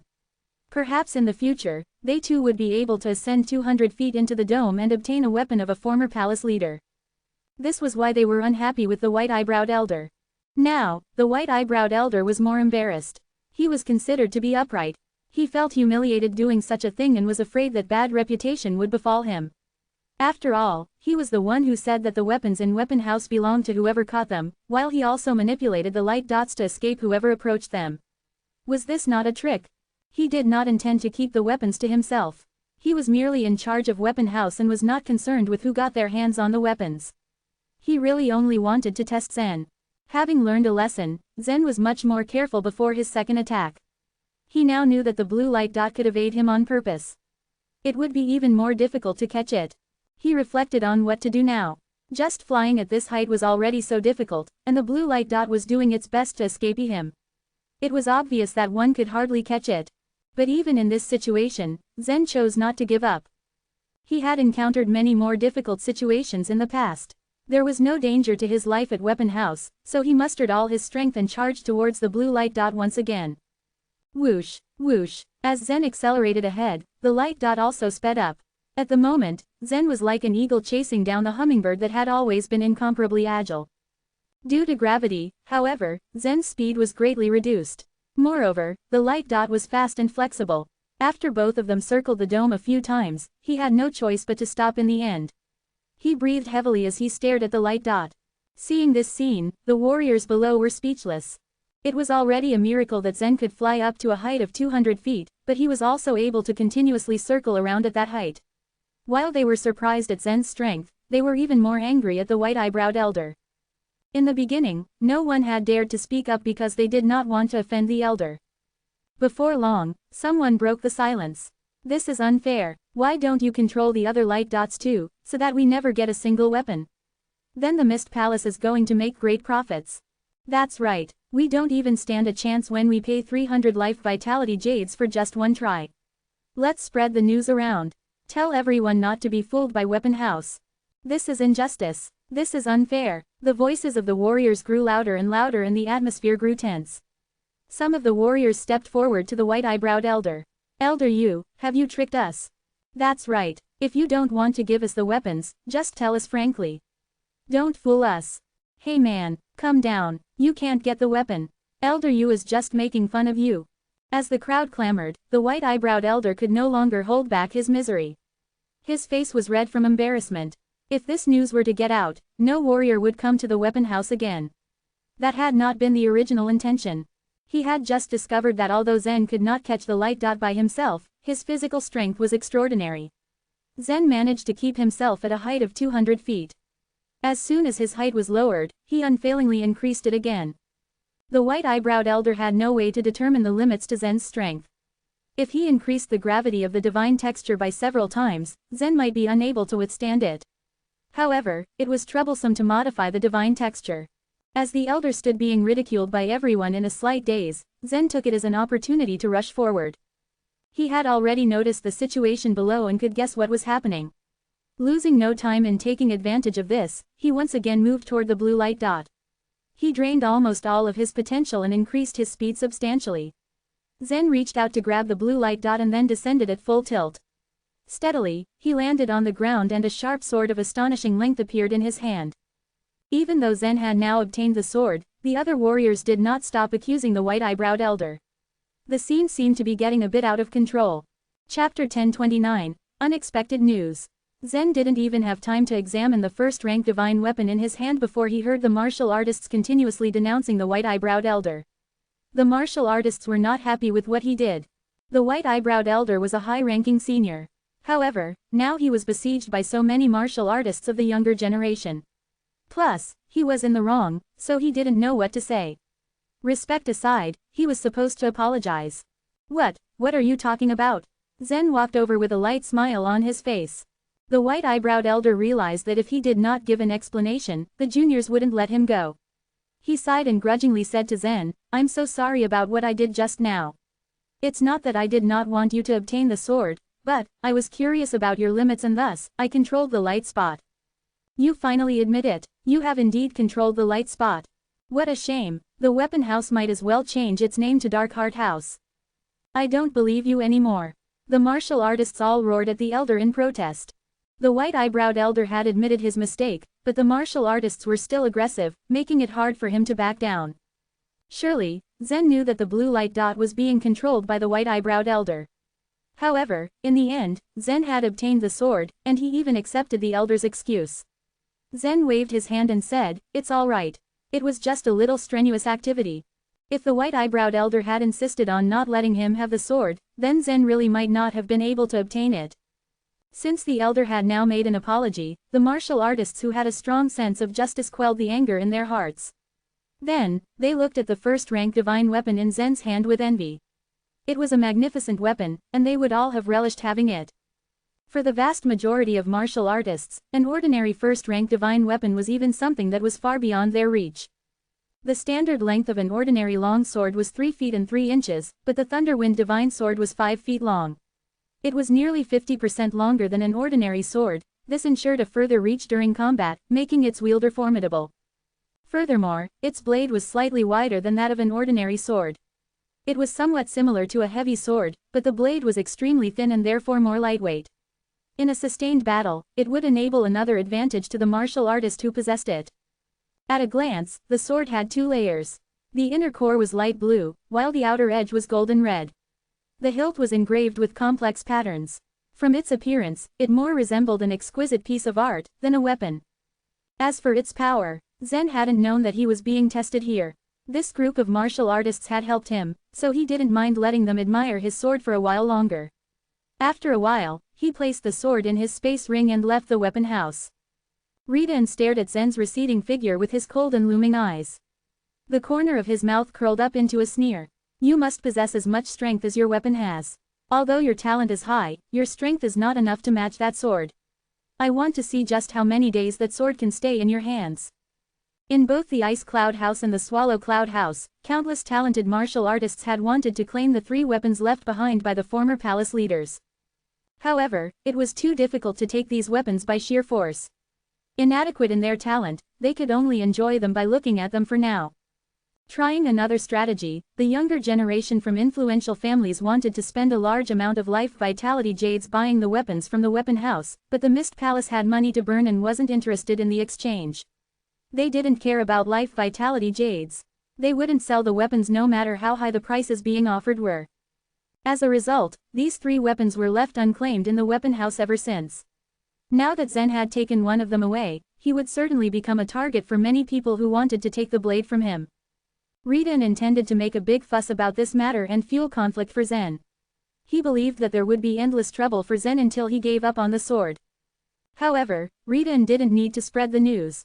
2 hours later, the news about a newcomer taking away the Thunderwind Divine Sword had spread like wildfire throughout the Mist Palace.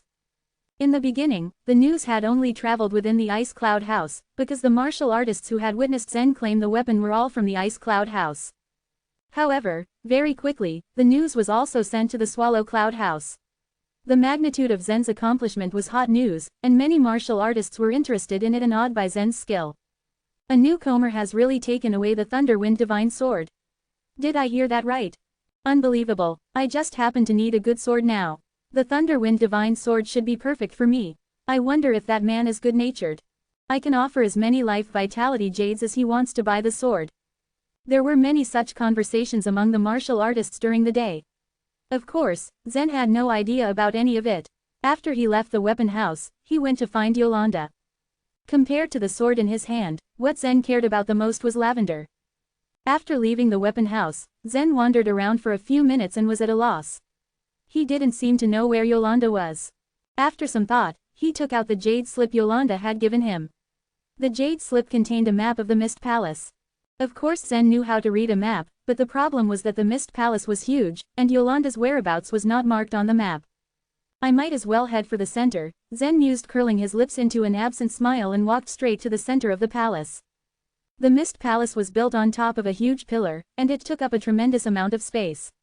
As he traveled through the buildings, he soon arrived in front of a large hall. It should be here. Zen stopped at the door of a hall and confidently strode forward. However, as soon as he stepped through the door, a strange power pushed him out before he could cross the threshold. What? Curiosity appeared on Zen's face and he looked inquisitively at the doorway.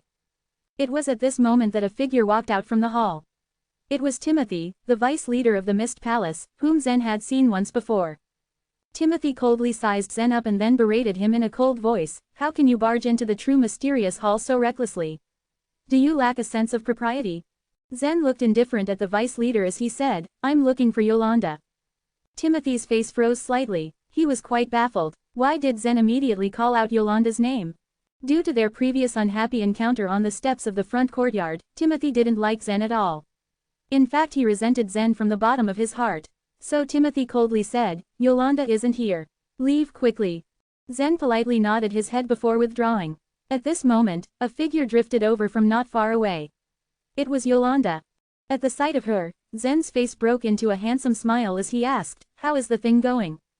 Obviously, he was asking about lavender.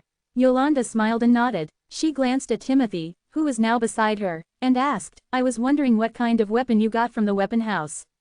Even Elder Yu has sent me a message because of you. Everybody seems excited about your luck. When Timothy, who was standing at the side, heard this, he said disdainfully, a 2-bit character uses a low-grade weapon, humph.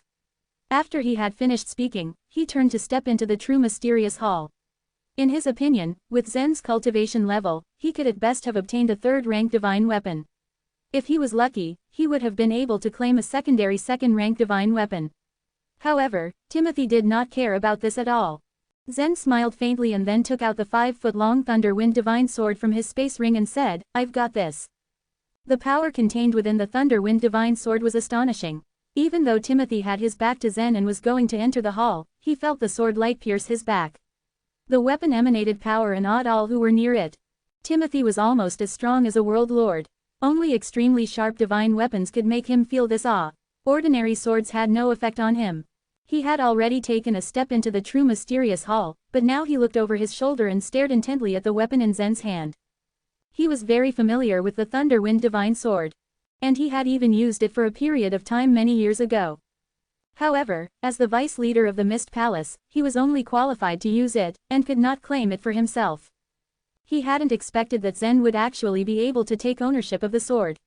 His face was filled with an expression of disbelief. Actually, he wasn't the only one who was surprised. Yolanda's beautiful eyes were also filled with surprised awe. When Elder Yu had spoken to her via the message rune, she was doing her best to restore Lavender's soul, so she didn't talk anything else with him.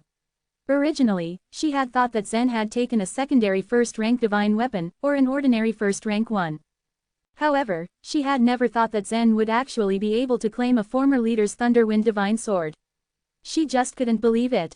Never, not even in her wildest dreams, had she considered Zen to be that powerful. She couldn't help but shake her head.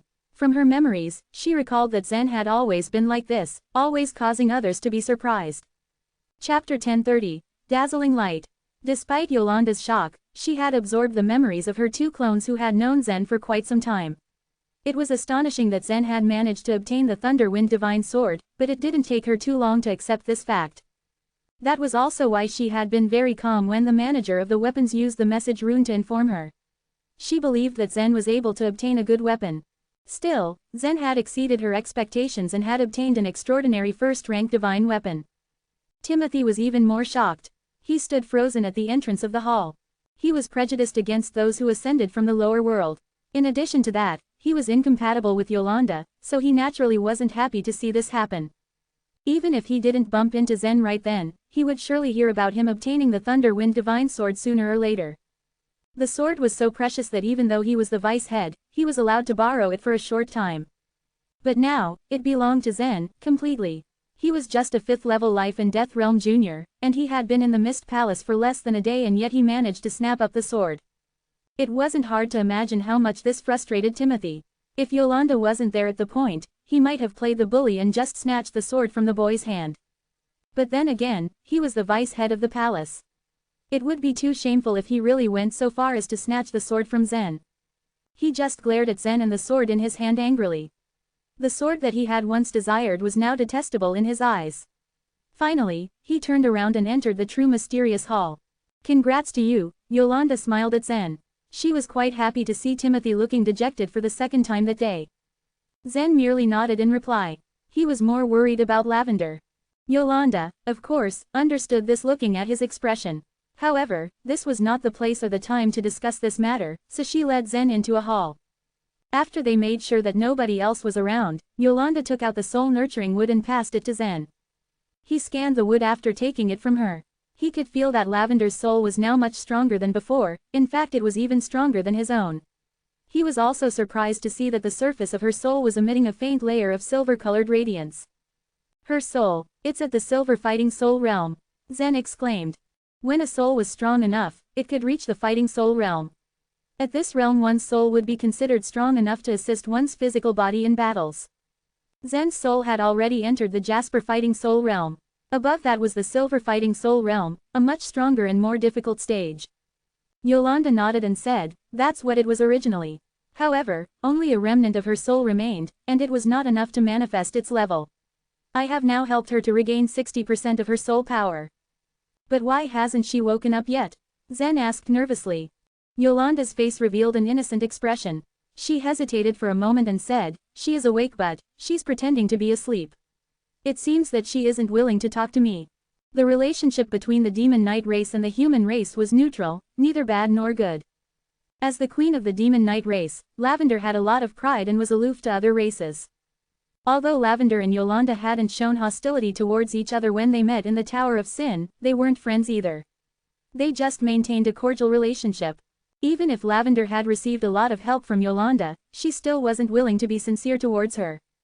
Zen instantly figured it out. He knew Lavender's temper very well. Lavender's body was destroyed, and only a remnant of her soul remained. Her life was on the line, but he had found her at that point and had been accompanying her in the past few years. He was perhaps the only person she could trust. In the next 2 hours, Yolanda assigned Zen a house to stay for the time being. The huge mist palace was divided into several areas. Since Zen was a newcomer to the palace, he was made to stay with the other warriors of the Ice Cloud House. This was the core sacred place for cultivation in the Alliance.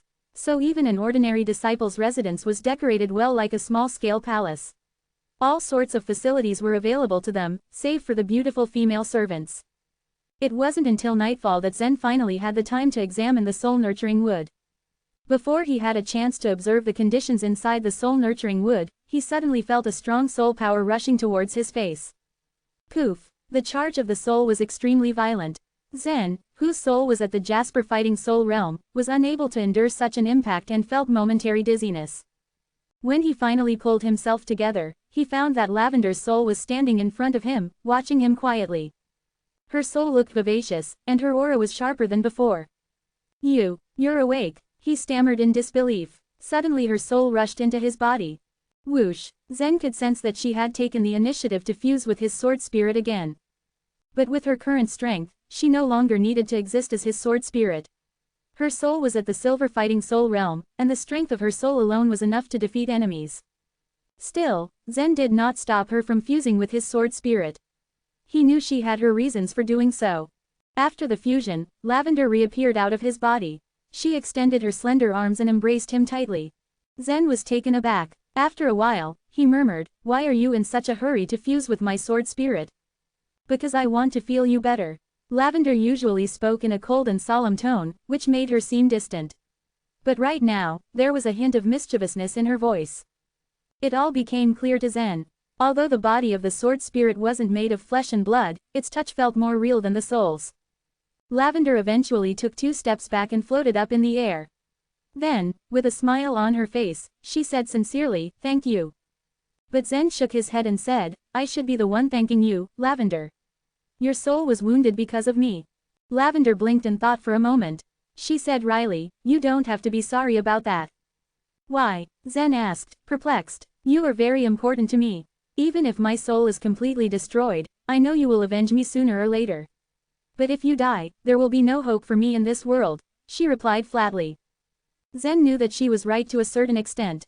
As his sword spirit, she could extract her own soul and continue to live on even after he was dead. However, she would only be a wandering soul. Even if she could continue living in other people's bodies, it would be almost impossible for her to reclaim her position as the queen to take revenge. On the other hand, she was absolutely sure that the day for revenge would arrive soon if she helped Zen. This was proof of her trust in Zen. Nobody but Zen inspired this much faith in her. So even though it was Yolanda who had paid a hefty price to recover her soul, Lavender was unwilling to thank her sincerely. Her trust in him was almost blind, but for some unknown reasons, she believed that she had done nothing wrong. She sized up Zen with a hint of curiosity on her face. "You've only reached the 5th level of the life and death realm, but you've already ascended to the upper world. You didn't ascend on your own. You had some help, didn't you?" Free ascension through the ascending passage was an ancient and rigid rule. Lavender had never heard of a warrior who could ascend on his or her own without reaching the Soul Sea realm. Zen shook his head and answered earnestly, "Yes, I ascended on my own through the ascending passage." But, a baffled expression appeared on Lavender's face. Zen smiled softly. Lavender had been in a deep slumber for a long time. He began to tell her about his journey to the Divine Kingdom continent, as well as everything that had happened after that. At the same time, about 30,000 supreme worlds away from the Mist Palace, a pretty woman in a yellow robe stood quietly in front of a statue, her eyes full of hatred. This charming woman wasn't human.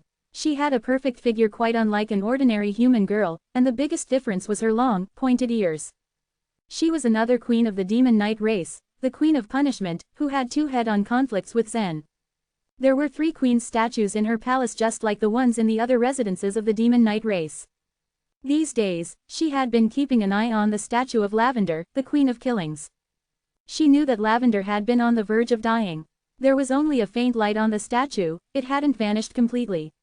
It seemed that Lavender's soul would die anytime now, something she was looking forward to. But earlier today, the statue had suddenly started emitting a dazzling red light. The red light had a thick aura of slaughter, and it was quite disturbing to her eyes. Chapter 1031. I have a roaring token. The Queen of Punishment stared blankly at Lavender's statue, which seemed to stare back at her. She'd felt a deep sense of foreboding. If she did not kill Lavender the soonest possible, she might end up being dethroned. She had learned from the Queen's statue that a strand of Lavender's soul still remained. As long as the statue wasn't completely dark, Lavender's soul was alive somewhere in this universe. However, the Queen of Punishment thought that it was useless. Lavender's soul would soon vanish any time, like a candle flame amidst a gale. Thus, she didn't think too much when she found out about Lavender through the Queen's statue. The remaining soul had little to no effect, and at that time Zen was only a virtual tribulation realm warrior. To her, Zen was no more than a mosquito. The second time the Queen of Punishment saw Zen, he had broken through to the life and death realm. It had only taken him a year or two, and he also had quite the fast cultivation speed. However, she still didn't consider him a big threat. In her opinion, warriors at the virtual tribulation realm and the life and death realm weren't that powerful. Nevertheless, she had decided to be on guard during that time. That was why she had forcefully controlled the members of the Heavenly Feather Sacred Place. She had intended to destroy Lavender's soul. However, Zen had discovered her plan in advance, and managed to stop her from fulfilling her plan. And now, Lavender's soul had gotten a million times stronger. It was further confirmed as it was something that she could sense from the statue, which was filled with killing intent. An almighty master has helped Lavender repair her soul. The Queen of Punishment's face was unreadable.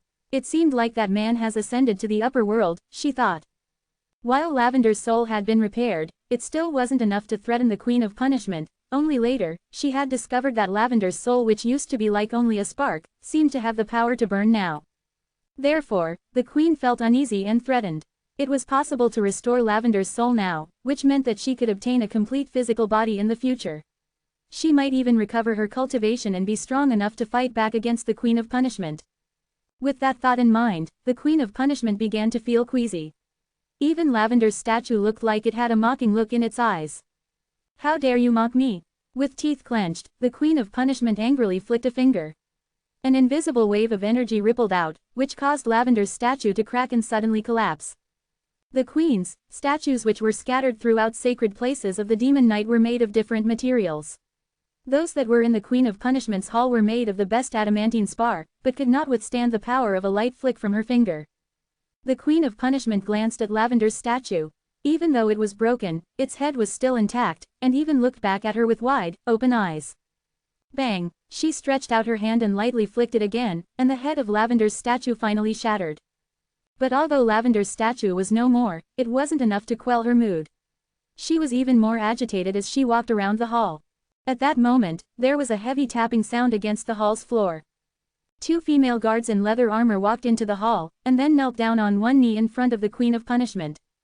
My queen, we have already found Amber's whereabouts. She flew into the Black Spark world 3 days ago, one of the female guards reported. The Queen of Punishment's lips curved up into an icy smile. Really, I never thought that she would even ascend into the upper world. Bring her here. During the battle between the Queen of Punishment and the Queen of Killings, Amber had maintained a neutral stance. The battle between the two queens was something she couldn't partake in. Of course, Lavender and Zen didn't blame her. Besides, she had done her best to help Lavender and Zen even though she couldn't defy the Queen of Punishment. However, the Queen of Punishment didn't find Amber's decision acceptable. For her, it was an unforgivable betrayal. And because she was the queen in charge of punishments, anyone who crossed her would be the receiving end of her unimaginable wrath. Although it was useless to punish Amber, she needed to calm down quickly, and Amber was perfect for the job. The Queen of Punishment wasn't the only one who knew that Lavender's soul had recovered. Almost everyone in the Demon Knight paid their respects to the queens statues almost every day, so naturally they had noticed as well. Aside from the Queen of Punishment, all the warriors in the sacred places of the Demon Knight also knew that the Queen of Killings' strength seemed to restore quickly. There were even some warriors among them who once followed and supported Lavender. What was more, there was even a Supreme Lord who supported Lavender as well. Roughly an hour later, that Supreme Lord's voice resounded throughout the universe, and it was old and sorrowful. Lavender, are you back? Are you back in the upper world? His voice was heard by every living creature. Of course, the Queen of Punishment, Zen, and Lavender had all heard it. Huh, Lavender mumbled. She was surprised to hear the call, as she had never expected it. Suddenly, she realized who it was. It's Leroy Meng, Supreme Lord Leroy, she exclaimed. Beside her, Zen's eyebrows twitched in confusion. Who's Supreme Lord Leroy? He asked. He's one of my supporters, Lavender said with a smile. However, her expression soon dimmed as she lamented, he's probably the only Supreme Lord left among my supporters. Moreover, he might have been severely injured and hid away from the Demon Knight. It was generally known that every queen of the Demon Knight had their own many supporters. In the past, Leroy Meng wasn't the only Supreme Lord who supported Lavender. But as she and the Queen of Punishment fought, the latter had used every method to get benefits. Besides, with Lavender's carelessness at that time, some of Lavender's supporters had changed their minds and sided with the Queen of Punishment instead. Majority of the warriors in the Demon Knight were female, and only a few male warriors had become Supreme Lords. Leroy Meng, who was both a male warrior and a Supreme Lord, had supported Lavender all the way. It was because of his support for Lavender that he'd gotten attacked by several other Supreme Lords of the Demon Knight. When he became seriously injured, he had no choice but to escape and hide. But even though in hiding, Leroy Meng had created a queen's statue. He had also noticed the abnormality of Lavender's statue and guessed that she might have already ascended to the upper world. It was why he used the roaring token to try to talk to her. It's a pity that I don't have a roaring token, so I can't respond to Leroy, Lavender said miserably. A strange smile formed on Zen's face when he heard her words. It was true that Lavender didn't have a roaring token, but Zen had one. Just as Zen was about to tell Lavender that he had a roaring token, they heard another voice.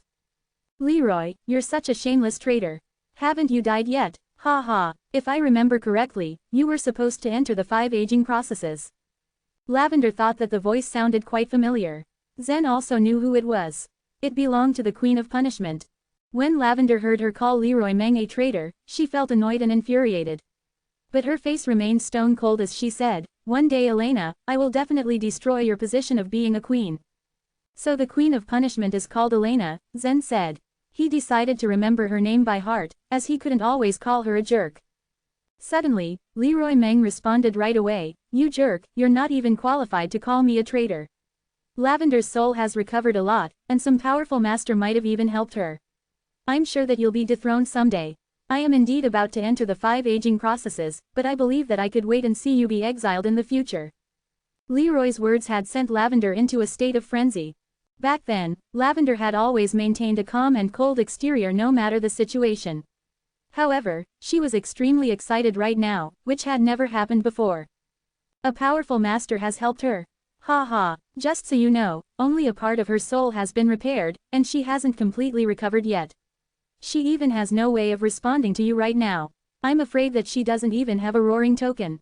The Queen of Punishment sneered. At that moment, a few other voices from around the universe chimed in as well.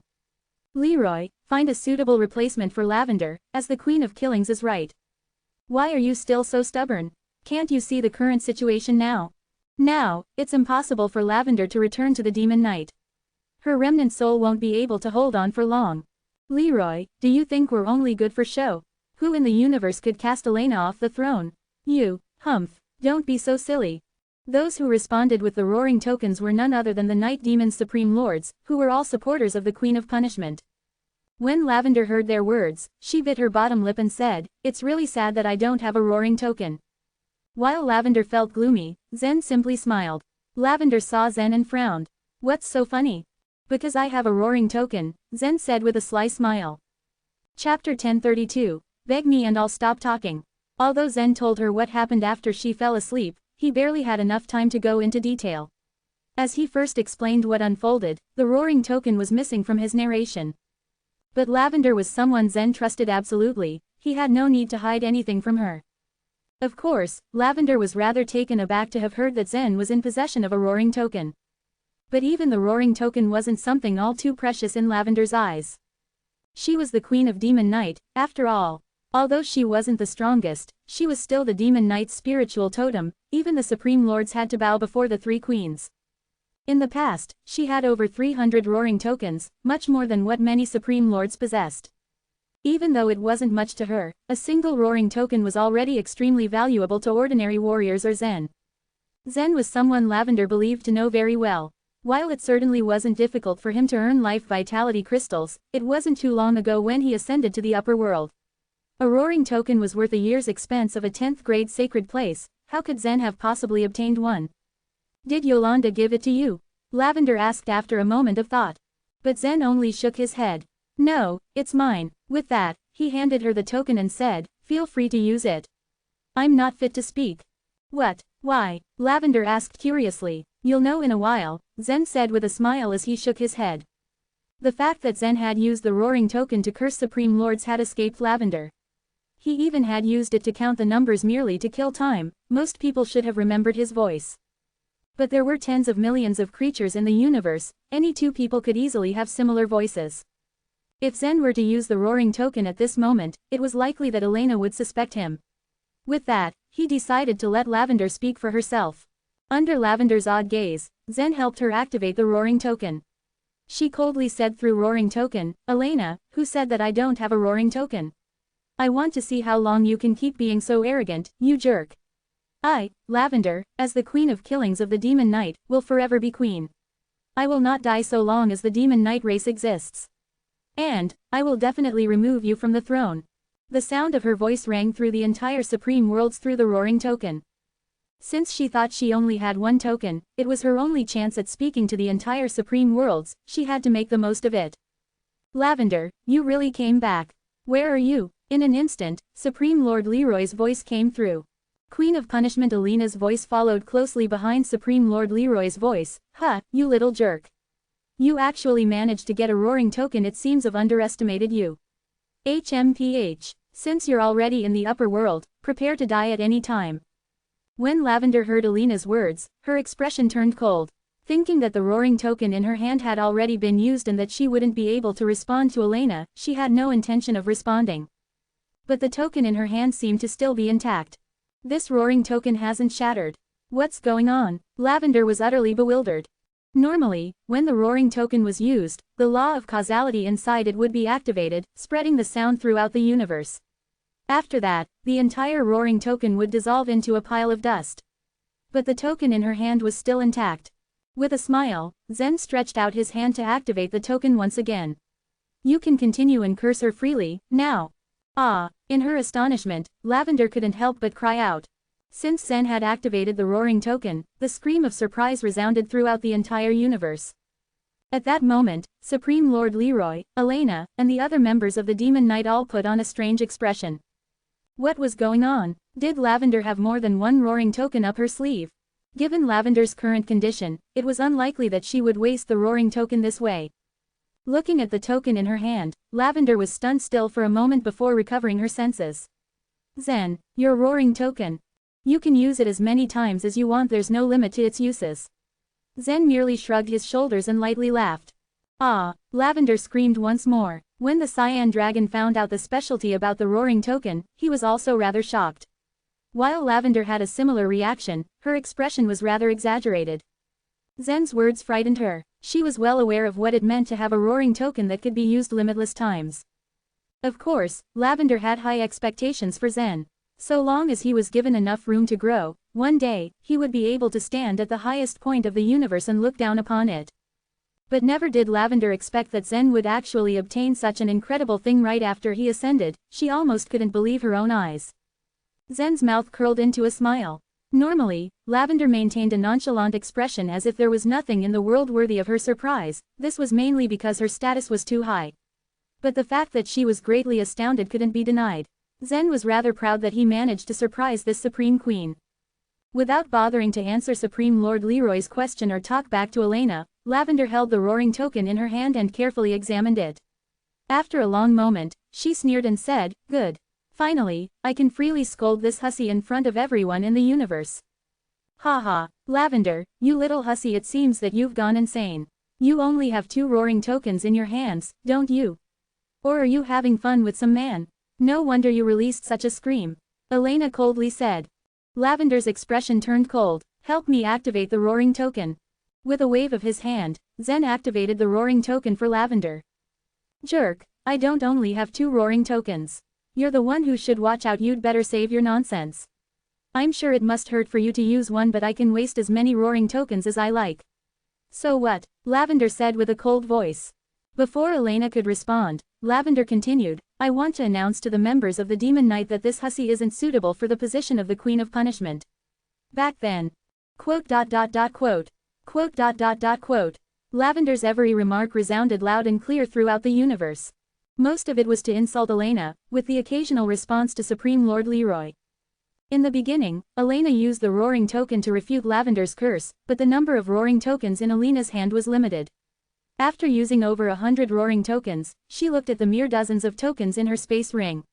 Suddenly, she felt powerless. Just where did Lavender get so many roaring tokens? The spitballing of words lasted for 2 hours, 4 hours, 6 hours. Still, Lavender didn't feel tired, so she continued using the roaring token to bombarding Elena's ears. In the depths of the Mist Palace, Yolanda was still enjoying her bath. The moment she heard the sound, the corners of her mouth tugged up. She couldn't help but shake her head. This Zen is truly vicious. As for the supreme lords of the other races, they could only keep their mouths shut. The argument between the 2 queens of the Demon Knight had nothing to do with them, but many races were rather entertained to see the scene. Although the Demon Knight race wasn't high in number and they didn't occupy that many supreme worlds, they were an extremely powerful race. The more intense their internal strife was, the smugger the other races could be. But all the other races also found it rather strange. Wasn't the Queen of Killings close to demise? Where on earth did she get so many roaring tokens? Why did it feel like the roaring tokens kept losing their worth? At first, the mysterious woman appeared, followed by another mysterious youth. And now, it was the Queen of Killings of the Demon Knight who squandered the roaring tokens. Just how did they obtain so many of them? And now, Elena seemed like she was going crazy. In the middle of it all, Elena already regretted that she had started the verbal war with Lavender. The latter seemed to have endless roaring tokens. In the hall, Elena covered her ears, desperately trying to stop the voice from reaching her ears. But the sound of the token was impossible to avoid, it was pouring directly into her mind. Enough. Shouting as loud as she could, Elena activated a roaring token. Enough. Beg me and I'll stop talking, Lavender returned coldly. You're a wisp of soul at its last breath. Do you really think you deserve me begging you? You must be dreaming, Elena replied resolutely. How could she go and beg for Lavender's mercy in front of the entire Demon Knight race? Then I'll go on, Lavender's voice resounded. Chapter 1033, Image. This scolding battle was even way more outrageous than the one Zen had participated in last time. To put it into perspective, this one had been going on for at least 14 to 16 hours now. Lavender paused, noticing the stunned expression on Zen's face. Is there something wrong? She asked. No, nothing's wrong, just curse as much as you want, Zen assured her. Lavender's face reddened in embarrassment, realizing just how much she had cursed in front of Zen. She didn't know why, but she didn't feel good about the possibility that Zen might see her as a shrew. So she shook her head and stopped the scolding. Contrary to what she thought though, Zen completely understood her need to vent.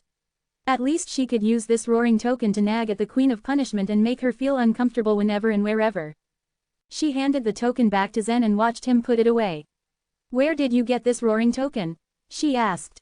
Lavender had used roaring tokens for tens of thousands of times in the past, but she never thought this kind of token existed. She never thought someone would be able to create a roaring token that could be used for an unlimited number of times. I've told you about the fairy palace, right? Zen said. Lavender nodded. Yes, she'd heard about it but never really paid much attention whenever Zen mentioned it. The fairy palace of the lower world wasn't anything remarkable to someone like her. I obtained this roaring token from the fairy palace. I might be able to enter that place again in the future. You'll know more about it by then, he told her. Lavender didn't think the fairy palace would contain such a divine object. It seemed her perceptions were wrong and the palace itself was actually an extraordinary place. Just as they were talking, the entrance to Zen's small palace was thrown open with a bang. Brat, I've been waiting for you day and night. Why do you still stay at this place? The intruder roared as he entered. Zen shook his head and threw a wink at Lavender. She nodded her head and quickly slipped back into his body. Sighing, Zen gathered his wits and prepared to meet the people in front of his abode. A group of warriors were gathered by the entryway. Zen was already familiar with these types of situations, but he was still perplexed as to why there were suddenly so many people in front of him. He had just entered the Mist Palace and had yet to make enemies, so he didn't know what this ruckus was for. "What's up?" he asked faintly, looking more annoyed than bothered. A warrior stepped forward. He was a tall and sturdy man who sported a fierce beard on his face. "My name is Jared Bai, the fourth most powerful warrior of the Ice Cloud House," he declared. Zen raised an eyebrow. "Oh, so." Jared Bai's smile was not friendly at all. It was more predatorial, considering how sharp his eyes got when he looked at Zen. "I heard that you took a sword left behind by the previous leader of the Mist Palace," he asked. Zen hummed and suddenly took out the aforementioned sword. The blade of the Thunderwind Divine Sword glinted faintly in the light as he casually swung it around. "You mean this sword?" Zen was no fool. He understood that Jared Bai came here to take his sword away. It was fortunate that Zen wasn't in a hurry and had the time to hear what the warrior had to say. The sight of a first-rank divine weapon made all the warriors' eyes light up in awe. This sword was far stronger than any ordinary first-rank divine weapon. If enhanced just a bit more, it had the potential to be listed on the Universe Spirit Tablet. Jared Bai looked greedily at the sword in Zen's hand. "I'm in need of a good sword. I have to thank you for helping me fetch it from the weapon house. I suggest you hand it over quietly or it's death for you, boy." Zen almost laughed, but he managed to hold it in. He swung the sword and played with it, briefly admiring the way the ripples on the metal caught the light. "I took this sword from the weapon house on my own. If you want, you can go there and spend 300 life vitality jades for a chance to obtain a powerful divine weapon." Jared Bai scoffed. "It seems you're not going to part with it willingly." "Foolish boy," he spat. Zen smirked. "And it seems you're not interested in leaving quietly." "Ha!" Jared Bai exclaimed. "You don't seem to understand what the fourth most powerful warrior of the Ice Cloud House means. Do you really want me to teach you a lesson?" Zen knew there was no use talking to these idiots. He stepped up to this fourth most powerful warrior, who seemed to also have a giant stick up his rear. "Yes, I really don't understand," he said. "I don't understand how you can't seem to get that you're in no position to demand things from me. I will give you 9 seconds to go away. Do you want me to teach you a lesson?" News of his acquisition of the sword had already spread through the entire Mist Palace like wildfire, and it couldn't be helped that a lot of warriors had grown envious of Zen. He was a mere newcomer with the cultivation base at the 5th level of the life and death realm. Someone like him surely didn't deserve a fine weapon such as the Thunderwind Divine Sword. A few warriors had thought of blinding this supposed greenhorn with money by buying it from him for a high price. Others wanted to take advantage of his newcomer status by threatening and intimidating him to give up the sword willingly. Meanwhile, there were those who wanted to simply steal the sword outright. Jared Bai was one of those people. Sure, he had first used the threaten and intimidate strategy, but since Zen didn't seem to be the cowardly type, he could only resort to outright stealing. The other warriors couldn't help but sigh. They had all gathered here with the same goal in mind, to take this amazing sword for themselves. However, Jared Bai had gotten way ahead of them and would most probably come out of this palace as a victor. They had no doubt that Jared Bai would severely beat Zen up and take the sword. However, despite the roguish manner of obtaining the weapon, all of them felt that Zen deserved to lose. It was solely his fault that he wasn't strong enough to defend himself against people like Jared Bai. Of course, none of them expected that Zen wasn't someone to be trifled with. They were extremely shocked by the way he just condescended upon Jared Bai. Jared Bai couldn't help but laugh out loud. 9 seconds, ha ha ha, I haven't seen such an arrogant junior for a long time, ha ha ha. Boom, his laughter was suddenly cut off by the sudden force that propelled him backwards. Everyone was witness to how Zen's figure suddenly flashed and slammed onto Jared's body, smashing his straight, strong chest onto the small palace wall behind them. Zen stood to the side and held onto the Thunderwind Divine Sword tightly. 9 seconds passed quite fast, he muttered indifferently. Everyone was gobsmacked at what they had just witnessed in front of them. Such fast speed. He's crazy strong. Jared Bai was sent flying with just one punch. Jared Bai's strong, but he's too arrogant for his own good. They understood that Zen might have possessed some sort of extreme strength since he was able to obtain the Thunderwind Divine Sword. However, the fact remained that he was still only at the 5th level of the life and death realm. There was no way he could fight against a Soul Sea Realm Master. Or could he? Zen's lightning-fast punch had made everyone second-guess their assumptions for this young man. I should have tested the sword's power just now, Zen muttered to himself, shaking his head in regret as he walked away from the scene. The power of this sword. His offhanded remark made those who heard it gulp in fear. If his punch had already been enough to heavily injure Jared Bai, what more could his sword? The thought hung over their heads as a threat. At that moment, they knew Zen would not hesitate to kill anyone who got in his way. Just as Zen was about to close the door behind him, a voice rang out through the entry hall, "Wait!" A short warrior had burst through the crowd. "What is it?" Zen asked. "I'll give you money for the sword. I'll make sure the price will be fair and good," the short warrior uttered. However, Zen shook his head. "It's not for sale." 300,000 life vitality jades. The short warrior exclaimed in one breath.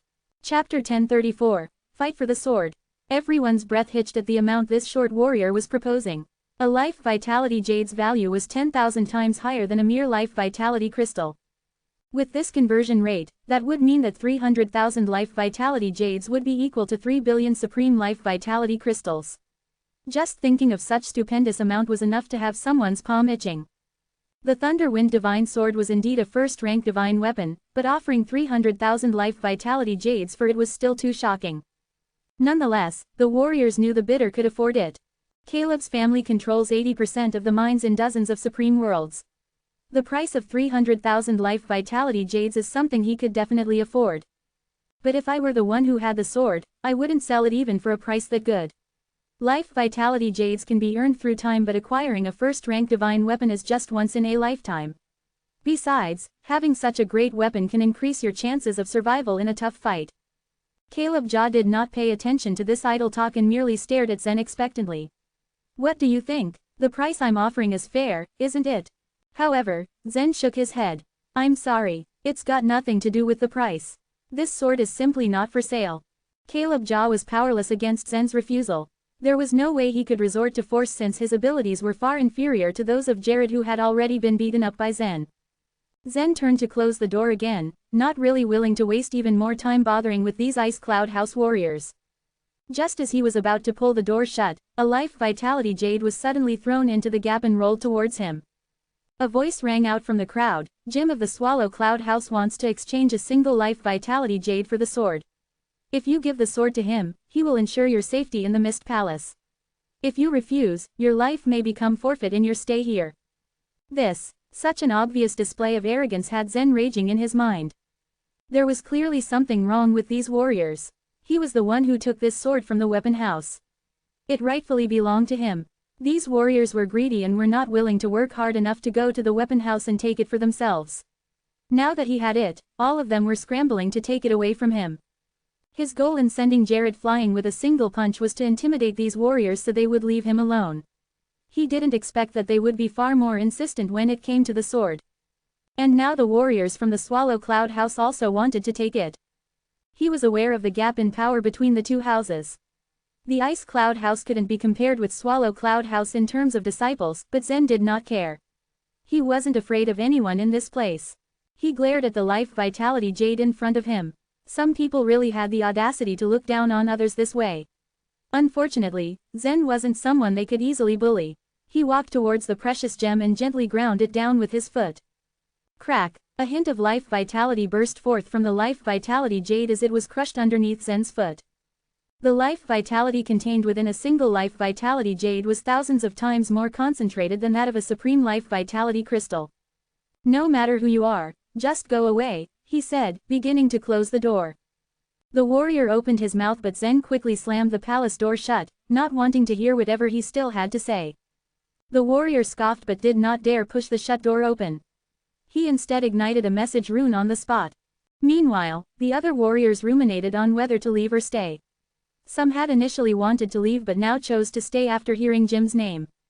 The Swallow Cloud House was superior to the Ice Cloud House when it came to their disciples' strength and talent. Jim was a formidable figure here in the Swallow Cloud House, and he was surely not going to back down from this fight. They expected quite a bit of drama between him and Zen. Meanwhile, Zen was grumbling with rage and annoyance at what had just happened. This Mist Palace seemed to be a chaotic place where everyone tried to snatch each other's belongings. Even the minds of the spiritual force sacred place had some set, structured rules. The gathering and living area was a place of peace where fighting and killing was prohibited. The Mist Palace didn't seem to have that. Did no one supervise or restrain these warriors' training? Was that why they were all so arrogant and willful? Zen would have to ask Yolanda once he got the chance. However, Zen thumbed the handle of the Thunderwind Divine Sword and a cold glint flashed across his eyes. He hadn't tested its power yet. With a smile, Zen held it up horizontally in front of his chest. He had no idea who Jim was, but if he dared to come and cause him any sort of trouble, Zen would not hesitate to use the sword to attack him. Whoosh! Lavender's figure suddenly flew out from his body. "Why are you coming out?" he asked. Lavender smiled. "I'm not doing anything, I just want to see how much your strength has increased." "They might not come here," he told her. But Lavender gave him a knowing smile. "They will definitely come here," she said, staring at Zen intently. "How sure are you?" he asked, feeling a bit weird since he wasn't used to Lavender's staring. "You're an outsider, but you took the best thing in this place," she pointed out. "They would surely come for you." Zen couldn't help but sigh. The Mist Palace had initially been called a gathering place of over 3,000 talents, but he felt that this place did not deserve such a title. Its warriors were arrogant, ill-tempered, and easily jealous of other people's success. True to Lavender's words, several warriors had flown over to his place in just under 5 minutes. When the warrior in the lead had just arrived in front of Zen's palace, the one who had tried bargaining with Zen earlier nodded and said, "Jim, that guy is in this palace, but he said he won't see anyone." Jim was a delicate-looking youth with fair skin and long, dark hair that made him look like a woman. His smile revealed a trace of seductive aura. "My words have already reached you. I will give you another chance. 1 life vitality jade for the sword and I will guarantee your safety." He called out from beyond the door in a calm, soothing voice, but the arrogance was obvious in his words. 1 life vitality jade in exchange for a weapon of that caliber was already pushing it, but to insinuate that Zen's life would be in danger if he didn't hand over the sword truly showed just how much he looked down on this newcomer. Zen could not be bothered to answer. His eyes were shut and he was too busy pouring chaotic energy into the Thunderwind Divine Sword. He hoped this weapon was as powerful as everyone claimed it to be. Once he was done, Zen angrily screamed, "Idiot off." A man of Jim's status couldn't help but be extremely arrogant. He was one of the super talents of Swallow Cloud House, after all, and whatever he wanted, he got without even asking. However, Zen had just rudely dismissed him. Jim's delicate features morphed into a scowl and his eyes flashed with killing intent. However, it came as soon as it went and the frown was quickly replaced with a smile. "My name is Jim. I am just a swordsman who likes to collect famous swords and treat them as friends. Your cultivation does not match up well with this sword. It will be unhappy if it's left under your possession. I advise you to sell it to me. It's the best choice you can make for yourself and for the sword." Apparently, according to this crazed maniac, Zen had to give him his sword with 3 reasons. First, he collected swords and treated them as friends. Second, his cultivation did not match with it. Third, it was going to be sad if it was left with him. Just what kind of logic was that? He had a lot of reasons to refute, but Zen didn't feel like it would be worth it. It seemed the only way to establish his prestige here in the Mist Palace was to fight someone so these warriors would stop messing with him. It seemed he had to do the same thing he did back when he was still in the lower world. Taking Zen's silence as his refusal, Jim once again spoke through the door, "Don't be so silly and reckless. If I fight with you, you're just going to end up losing an arm or a leg." And with that, Jim slowly walked towards the palace entrance, fully intent on entering Zen's abode. Everyone knew Zen was definitely not going to hand over the weapon willingly. Jim, on the other hand, was a powerful warrior of the Swallow Cloud House. They couldn't help but sigh, knowing Zen was going to suffer under Jim's hands. Inside the palace, Zen's eyes suddenly opened. He sat cross-legged on the floor and waited. The Thunderwind Divine Sword lay still in his hands and Lavender watched as his eyes grew sharper with each passing moment. Just as Jim was 50 feet away from the palace entrance, Zen's arm shook and the sword suddenly trembled. The momentum of wind and thunder fused with his sword intent and a faint, invisible wave burst out. He hadn't used all of his strength since he wasn't intending on killing anyone. The Mist Palace's rules were still unknown to him since he was a newcomer.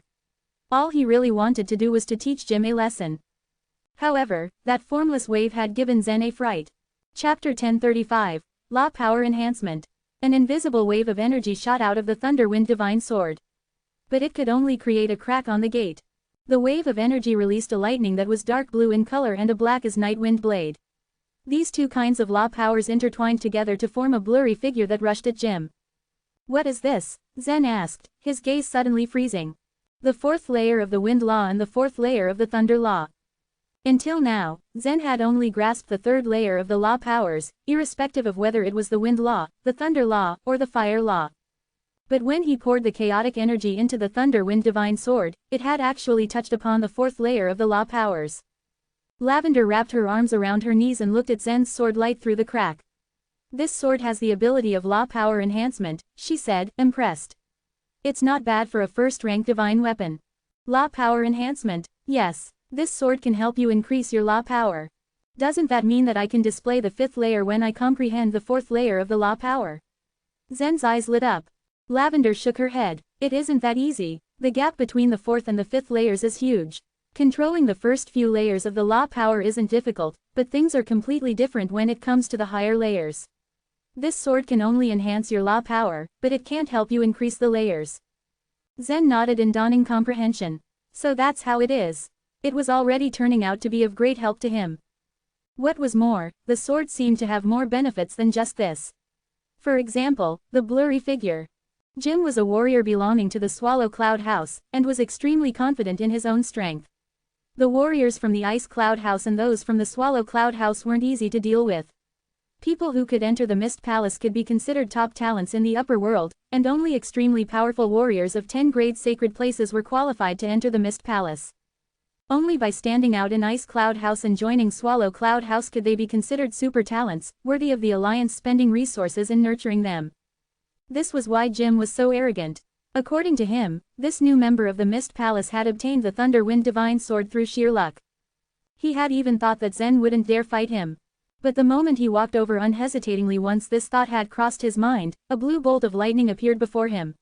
The bolt was circling around a black wind blade, and a faint figure hung behind the wind blade. His eyes shone, reflecting the lightning. All the hair on his body stood up, and before he could even take a breath, he was propelled backwards, a sword appearing in his hand. It was a shield sword. Jim loved to collect swords of all shapes, sizes, and functions. He had a large collection that included broadswords, two-handed swords, snake-shaped swords, rapiers and so on. There were all sorts of swords of all ranks, mysterious weapons, spiritual weapons, fairy weapons, sacred weapons, you named it, he had it. This shield sword was a type of heavy sword that was 1.5 feet wide and 3 feet long. It looked like a shield. And as a secondary first-rank divine weapon, the sword had saved his life at many critical moments, helping him withstand many terrifying attacks. Jim had never thought that Zen's sword attack would be so fierce. It was precisely because of this momentum that he felt the threat of death. So he unleashed his strongest life-saving technique without hesitation. Earth Elemental Shield Sword, he yelled. He sent a surge of life vitality into his sword as he retreated. Swoosh! A yellow light appeared on the sword, releasing a dense aura of earth law that caused the sword to appear even thicker and more solid. At the same time, the intense lightning strike landed on the large, heavy sword, leaving behind pitch-black patterns on its surface. It was as if small snakes were spreading on there.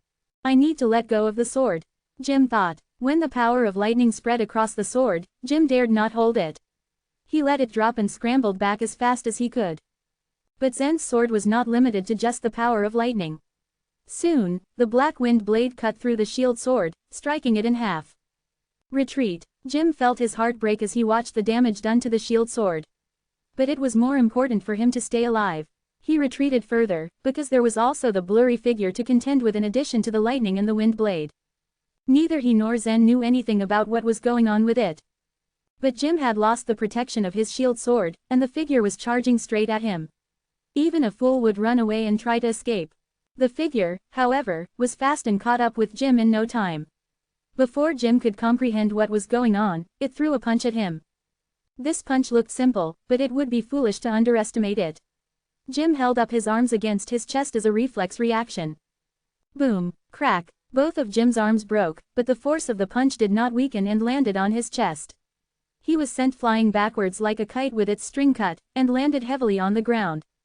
It was very quiet in the room where Zen was sitting, and he couldn't hear a single sound from outside, where everyone else was standing.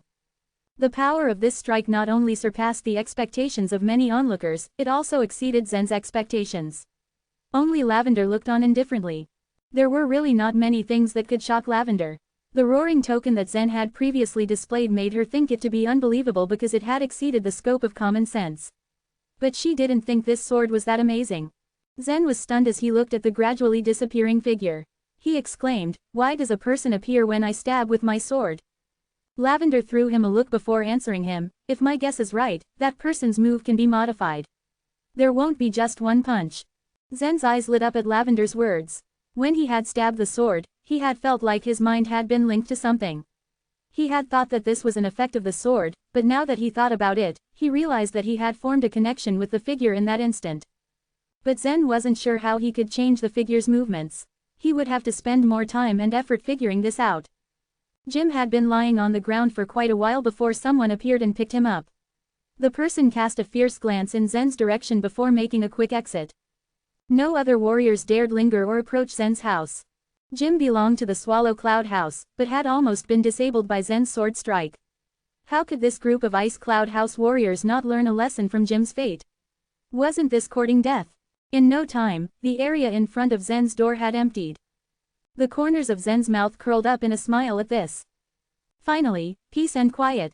Zen hadn't thought that he would attract such a huge reaction with just a sword strike. The people in the Mist Palace weren't easy to deal with, but he was sure no one would look for trouble with him in the near future. What are your plans after this? Zen asked Lavender cautiously. Zen's strength at this moment was far from enough in the upper world. Even someone at the Spirit Supreme realm could beat Zen very easily, let alone a world lord. The Queen of Punishment, on the other hand, had the cultivation of a world lord.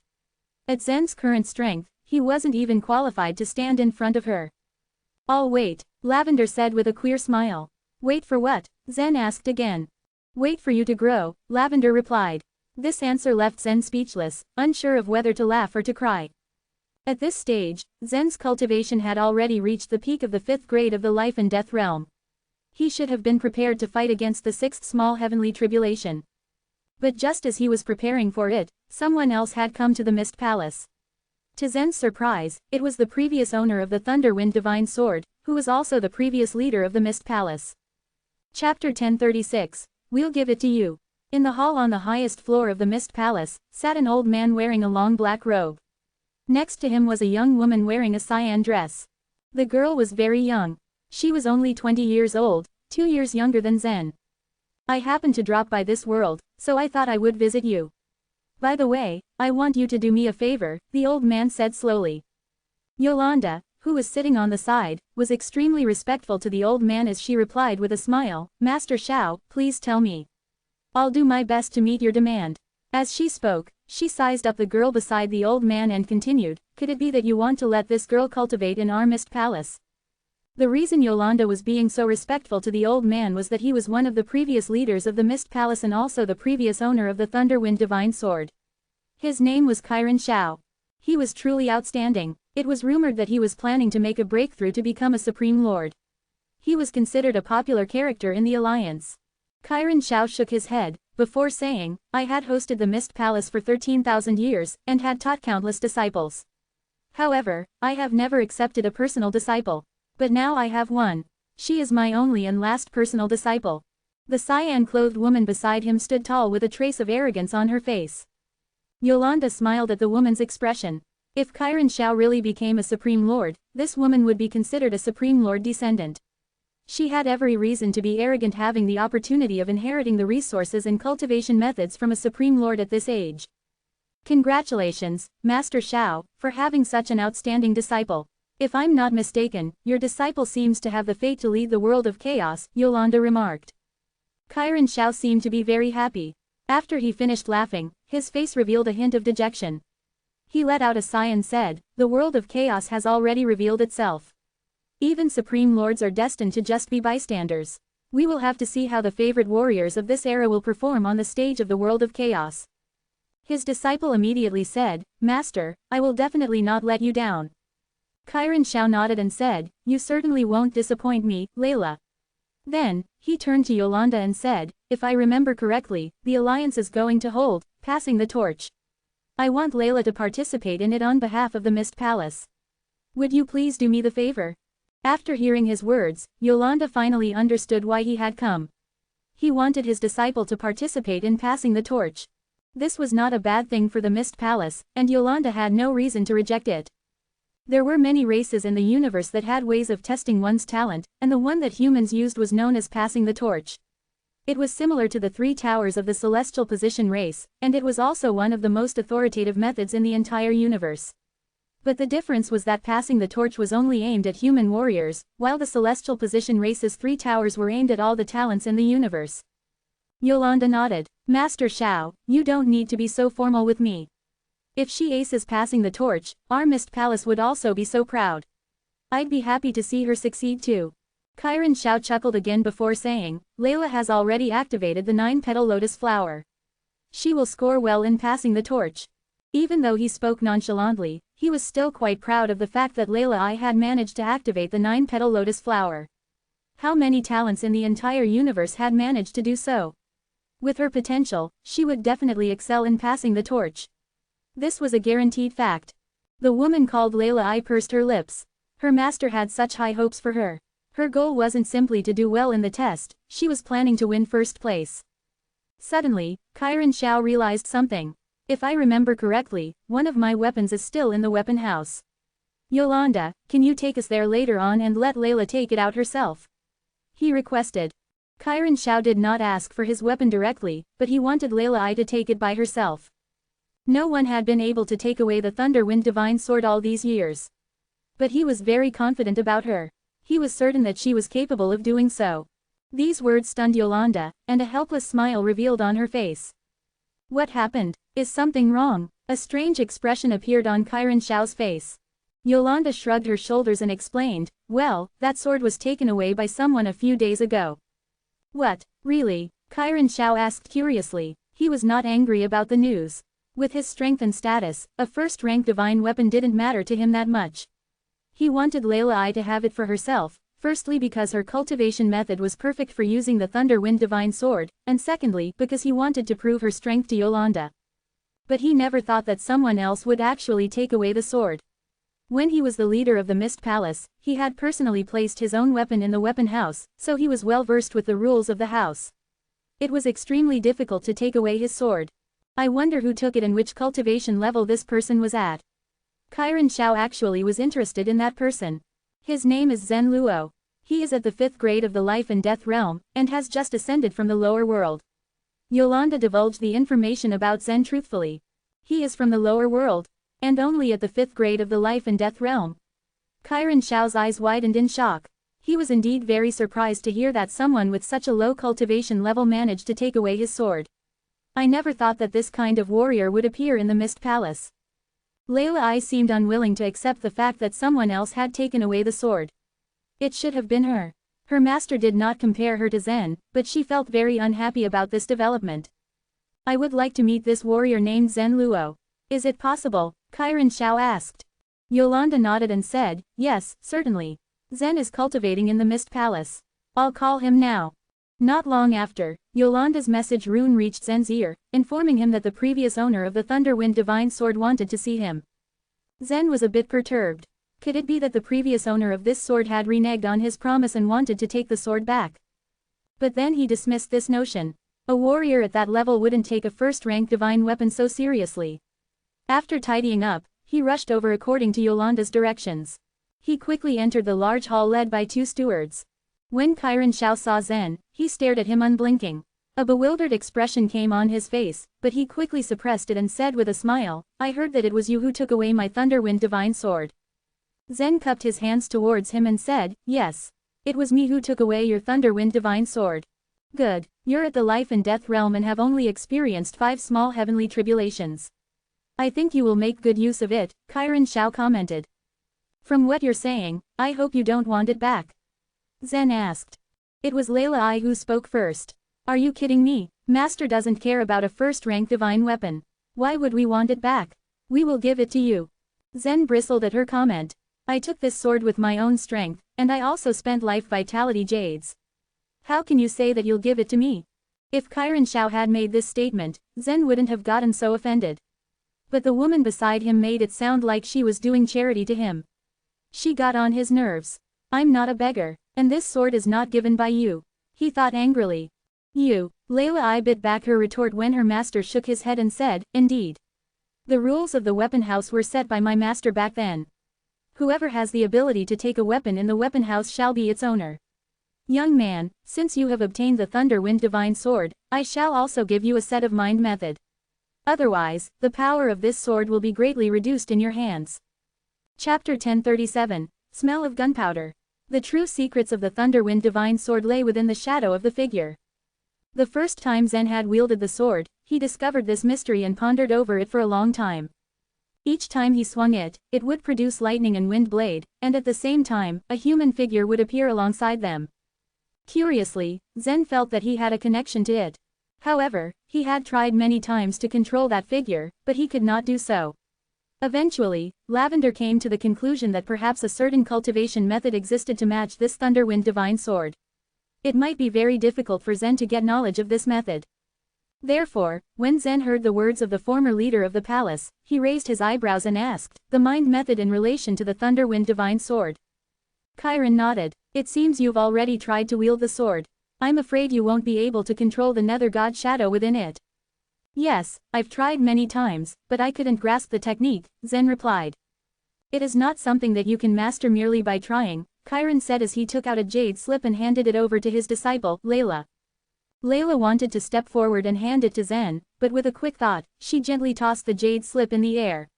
The slip then flew toward Zen slowly. She didn't use her life vitality or any other method to throw the jade slip at him. Instead, she manipulated time in the space between her and Zen. Time law. Zen smiled at this silently. In truth, this was only the first layer of the time law. Any martial artist who had comprehended the first layer would be able to do so, but Layla had used the time law in a clever manner. She had precisely calculated the distance between her and Zen to direct the law within the range. It was obvious that she did it to show off her skills. Zen had taken away the sword before her, and she was still unwilling to accept that. She wanted Zen to understand the chasm between him and her. Layla, in fact, did not care about the Thunderwind Divine Sword. She knew her fate. As long as she did not die, she would be the star of this era. As the world of chaos slowly unleashed itself, she would eventually become one of the top warriors. As for this boy, Zen, he was nothing. Zen felt a trace of hostility coming from this woman in cyan. It left him a little baffled. Of course, he did not take this to heart. As the jade slip slowly flew toward him, it got slower once it reached halfway. Although it still moved forward, its speed was like that of an inchworm. If one did not look carefully, one would think that the jade slip was frozen midair. Seeing this, Zen smiled as he took a step forward and stepped into the area where Layla was controlling the time law. He reached out and grabbed the jade slip. From beginning to end, the time law had no effect on Zen. Seeing that Zen had easily dealt with her time law, Layla bit her lip and asked him, "You'll participate in passing the torch, right?" Passing the torch? Zen was momentarily stunned. What is that? Seeing how clueless he was, Layla said in a low voice, "You don't even know about passing the torch. You are indeed an ascended warrior." Yolanda patted his head and said to Zen, "Sorry, I forgot to tell you. You must participate in passing the torch." Zen shrugged. "I will, but first I want to know what it is." Passing the torch is a method to test one's potential in the 13 palaces, and it is held once in a while, Yolanda told him. After thinking for a while, she added, "You can compare it to the test at that Tower of the Celestial Position." The memories of the Tower of Sin were fresh in Yolanda's mind. She had not forgotten that Zen had obtained the title of Golden Celestial Position. He was one among the few who had gained such a great title in this grand era, so Yolanda looked forward to his performance in passing the torch. Layla, who was a disciple of the former leader of the palace, seemed to have some special skills. From her mildly disdainful glances, it seemed like she wanted to compete with Zen in passing the torch. She obviously overestimated herself, for she would be no match to Zen. If the former leader of the palace knew that Zen had the title of Golden Celestial Position, he would have asked Layla to give up immediately on this idea of defeating him. However, Yolanda decided not to tell him about Zen's title of Golden Celestial Position. The girl was young and extremely talented, but Chiron always pampered her. As a result, she had become very conceited. Yolanda, as a senior, did not like her arrogant manner and thought it would be a good opportunity to let Zen deflate her arrogance a bit. Of course, Yolanda only instinctively felt that Layla was weaker than Zen, but the results remained to be seen. The universe was vast and there were many talents here. Unexpected occurrences were not unheard of. It would be interesting to see who performed better at passing the torch. "Oh, I see," Zen nodded before turning to the woman in cyan. I will participate in passing the torch, but I don't know why you are so interested. Layla stared at Zen and said coolly, I'll win and leave you far behind. And then, Zen asked again, wearing a languid smile. Seeing his nonchalant expression, Layla decided not to answer him. She gave him a fierce glare and returned to her master's side. A strong smell of gunpowder was obvious between the two young talents. However, Chiron and Yolanda just let them be. The world of martial artists had always been like this. Only through competition could one display his or her limits and potential. Zen shelved the matter of passing the torch for the time being. He held the jade slip in his hand and walked over to Chiron to extend his heartfelt thanks to him. The mind method was extremely useful to him, and since he had taken away this person's sword and received his mind method without giving him anything in return, Zen felt obliged to him. After he left Yolanda's place, Zen learned more about passing the torch. Passing the torch could indeed be used to test a martial artist's potential and talent, but its purpose was limited only to test. As for the Tower of Sin, also known as the Tower of Crystal, it was a place to temper a martial artist's fighting spirit. The talent tablet could be considered an important part of it. The tower was most significant to the cultivators as they fought and practiced there. Not only did one receive a good reward from passing the torch, but there were also some important human inheritances to be gained from it. Zen, of course, would not refuse to take the test and even looked forward to it. A few days later, in the great hall where he was staying, Zen stood holding the 5-foot-long Thunderwind Divine Sword in his hand. With a light flick of his finger, he slashed the Thunderwind Divine Sword and a ray of light shot into the sky. However, there were no lightning or wind blades within this light.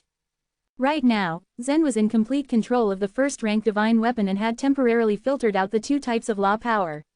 He had only activated the shadow of the figure inside. The mind method that the former leader of the palace had passed on to Zen was known as the Nether God Mind Method. With this technique, a cultivator was able to control the Nether God Shadow within the Thunderwind Divine Sword. The first time he used the sword, the shadow only performed a barging fist. After days of training with the Nether God Mind Method, the movements of the figure had become much more complicated. Whoosh! The figure in the large hall rushed forward. After a confident stride, it turned and meandered ahead before doing a somersault and gradually dissipating into thin air.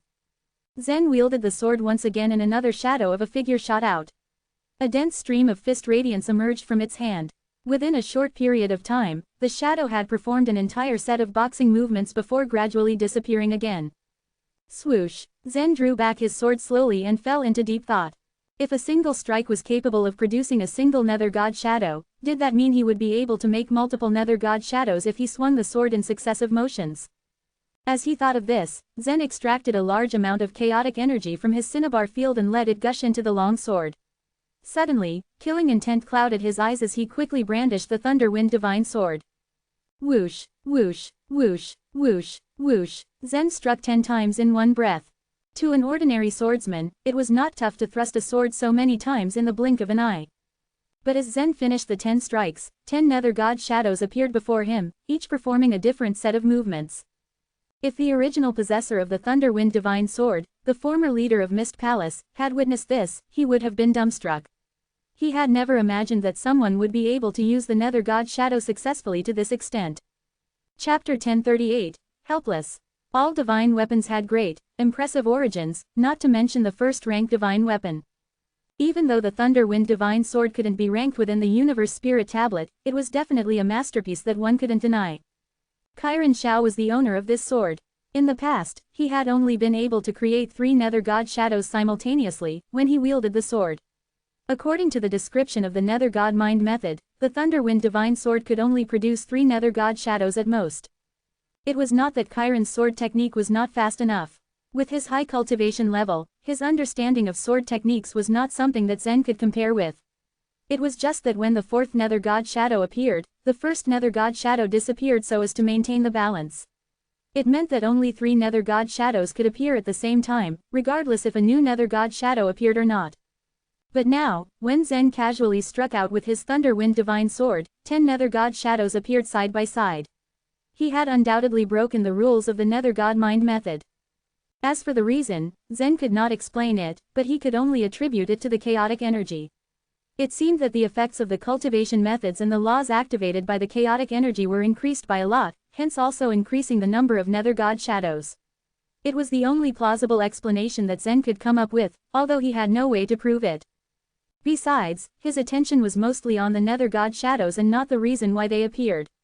He must admit that this method was quite interesting. Using the nether god shadows, Zen created countless battle techniques, such as a few strikes where the nether god shadows were coordinating with each other, or just using the huge crowd tactics to attack all at once. There was indeed much more room to improve, and he was willing to grind until the technique reached its full potential. In addition to these nether god shadows, Zen had his own sword spirit, Lavender. She could hide amongst the nether divine shadows to carry out assassination. Now that she had recovered most of her soul power and possessed the silver fighting soul, she would be able to kill even powerful masters if she caught them off guard. The news that Zen took the Thunderwind divine sword after entering the Mist Palace had quickly caught other warriors' attention. They couldn't believe that he was able to do such a thing. As for that sword attack performed by Zen, it had been widely spread and discussed by others in the Mist Palace. The warriors of the Ice Cloud House did not dare provoke Zen, but the warriors of the Swallow Cloud House were very concerned about this matter. Some of the talents even threatened to challenge Zen, as though they were not aware of the dangers they'd be facing once Zen took up the challenge. On the other hand, several top talented warriors from the Swallow Cloud House reacted indifferently as they didn't have much interest in Zen. After all, those super talents were still quite reserved. The Thunderwind Divine Sword was indeed attractive, but if they took action against a life and death realm newcomer because of a minor matter like this, their image would suffer. As for that remarkable sword strike, it seemed like they did not pay attention to it. Because the torch was about to ignite, no one paid attention to Zen. All the talents were actively preparing for it. Through passing the torch, not only would they be able to determine their own status, they would also be able to receive some extraordinary rewards. This event was far more important than a newcomer's sword technique as far as they were concerned. Thus, Zen and whatever he did in the Mist Palace slowly faded and were soon forgotten. It was just perfect for Zen, as he also didn't want to stir up trouble. Now that no one was keeping an eye on him, he was relieved and happy to be free. He could now do anything as he pleased. He spent each day on cultivation, consolidation, or new comprehension. He was even thinking about helping Lavender get another spear. With the current strength of Lavender's soul, she actually didn't match up well with Zen's sword spirit. However, she could be considered as an attachment to Zen by fusing with the sword spirit. Of course, it would still depend on what she wanted. Zen would respect her choice. The problem was the spear belonging to the sacred weapon level also didn't match up to Lavender's current strength. That was why it was important to find a different spear for Lavender. A divine weapon level would be perfect. However, entering the weapon house required 300 life vitality jades. Obtaining so many life vitality jades was still an arduous, if not impossible, task for Zen. He did consider borrowing some life vitality jades from Yolanda, but Zen trashed the idea as this was not his personality at all. He decided to put this matter aside and think about it again after the opening of passing the torch. This sort of peace and quiet only lasted for a few days. Before long, the Mist Palace was once again in an uproar, not because of Zen, but because of his neighbor. His neighbor was a woman called Layla, but he knew her full name to be Layla I. Layla I was brought into the Mist Palace by the previous palace leader, and her goal was to participate in passing the torch. With the departure of the previous palace leader, the Mist Palace's members had naturally arranged a residence in the Mist Palace for Layla I. She now lived in the area where the Ice Cloud House's warriors and Zen lived. The warriors who just joined there would be arranged to stay in the same area. After Layla I entered the Mist Palace, she became the member of the Ice Cloud House. Thus, it wasn't surprising that Zen and Layla I became neighbors. Zen had no objection to this. Under normal circumstances, he spent most of the time staying in the house and cultivating. However, Layla I was truly willful and naughty. She was not as weak as her appearance suggested. After she arrived there for the first time, she told everyone that she would challenge all the warriors in the entire Mist Palace, including the warriors from the Ice Cloud House and the Swallow Cloud House. She had used the Tiger Roar token to issue this challenge. This Tiger Roar token was similar to the Roaring token. Of course, it wasn't as precious as the Roaring token, and it also didn't have such a perverted ability to transmit sound throughout the whole universe, but it was still pretty impressive. In addition to the Roaring token, there were also the Dragon Roar token, Lion Roar token, Tiger Roar token, and all sorts of other treasures that could transmit sound. But the ranges of the sound that could be spread differed according to the kind of token. As for the Dragon Roar token, it could transmit sound within the domain of 10 supreme worlds, while the Lion Roar token could expand the sound to a certain supreme world. As for the tiger roar token, it could spread the sound over hundreds of miles. In fact, if some Soul Sea Realm masters could erupt life vitality, they would be able to spread their voice out to such a large range even without using the tiger roar token. Layla I might be able to do that, but it was not appropriate for her to use her life vitality to roar in this case. But the tiger roar token had the same function as the roaring token, as it also could forcefully send one's voice into the minds of others. The Mist Palace was filled with talents who had come to cultivate. Everyone was busy with their own cultivation, and even though sometimes they would be disturbed by the roars reverberating throughout the universe, they would not dare to blame those supreme lords who made the noise. However, Layla I had just entered the Mist Palace, yet she was already making a ruckus with the tiger roar token. Besides, she was directly challenging the talents of the Ice Cloud House and the Swallow Cloud House. Her voice was filled with contempt. It was not appropriate for her to do that. Her challenge was like a spark thrown into a sea of flammable oil and immediately triggered the anger of the warriors of the Ice Cloud House and the Swallow Cloud House. Not only the warriors of the Ice Cloud House and the Swallow Cloud House, but also some stewards and several vice leaders got angry. They were disgusted with Layla I's behavior.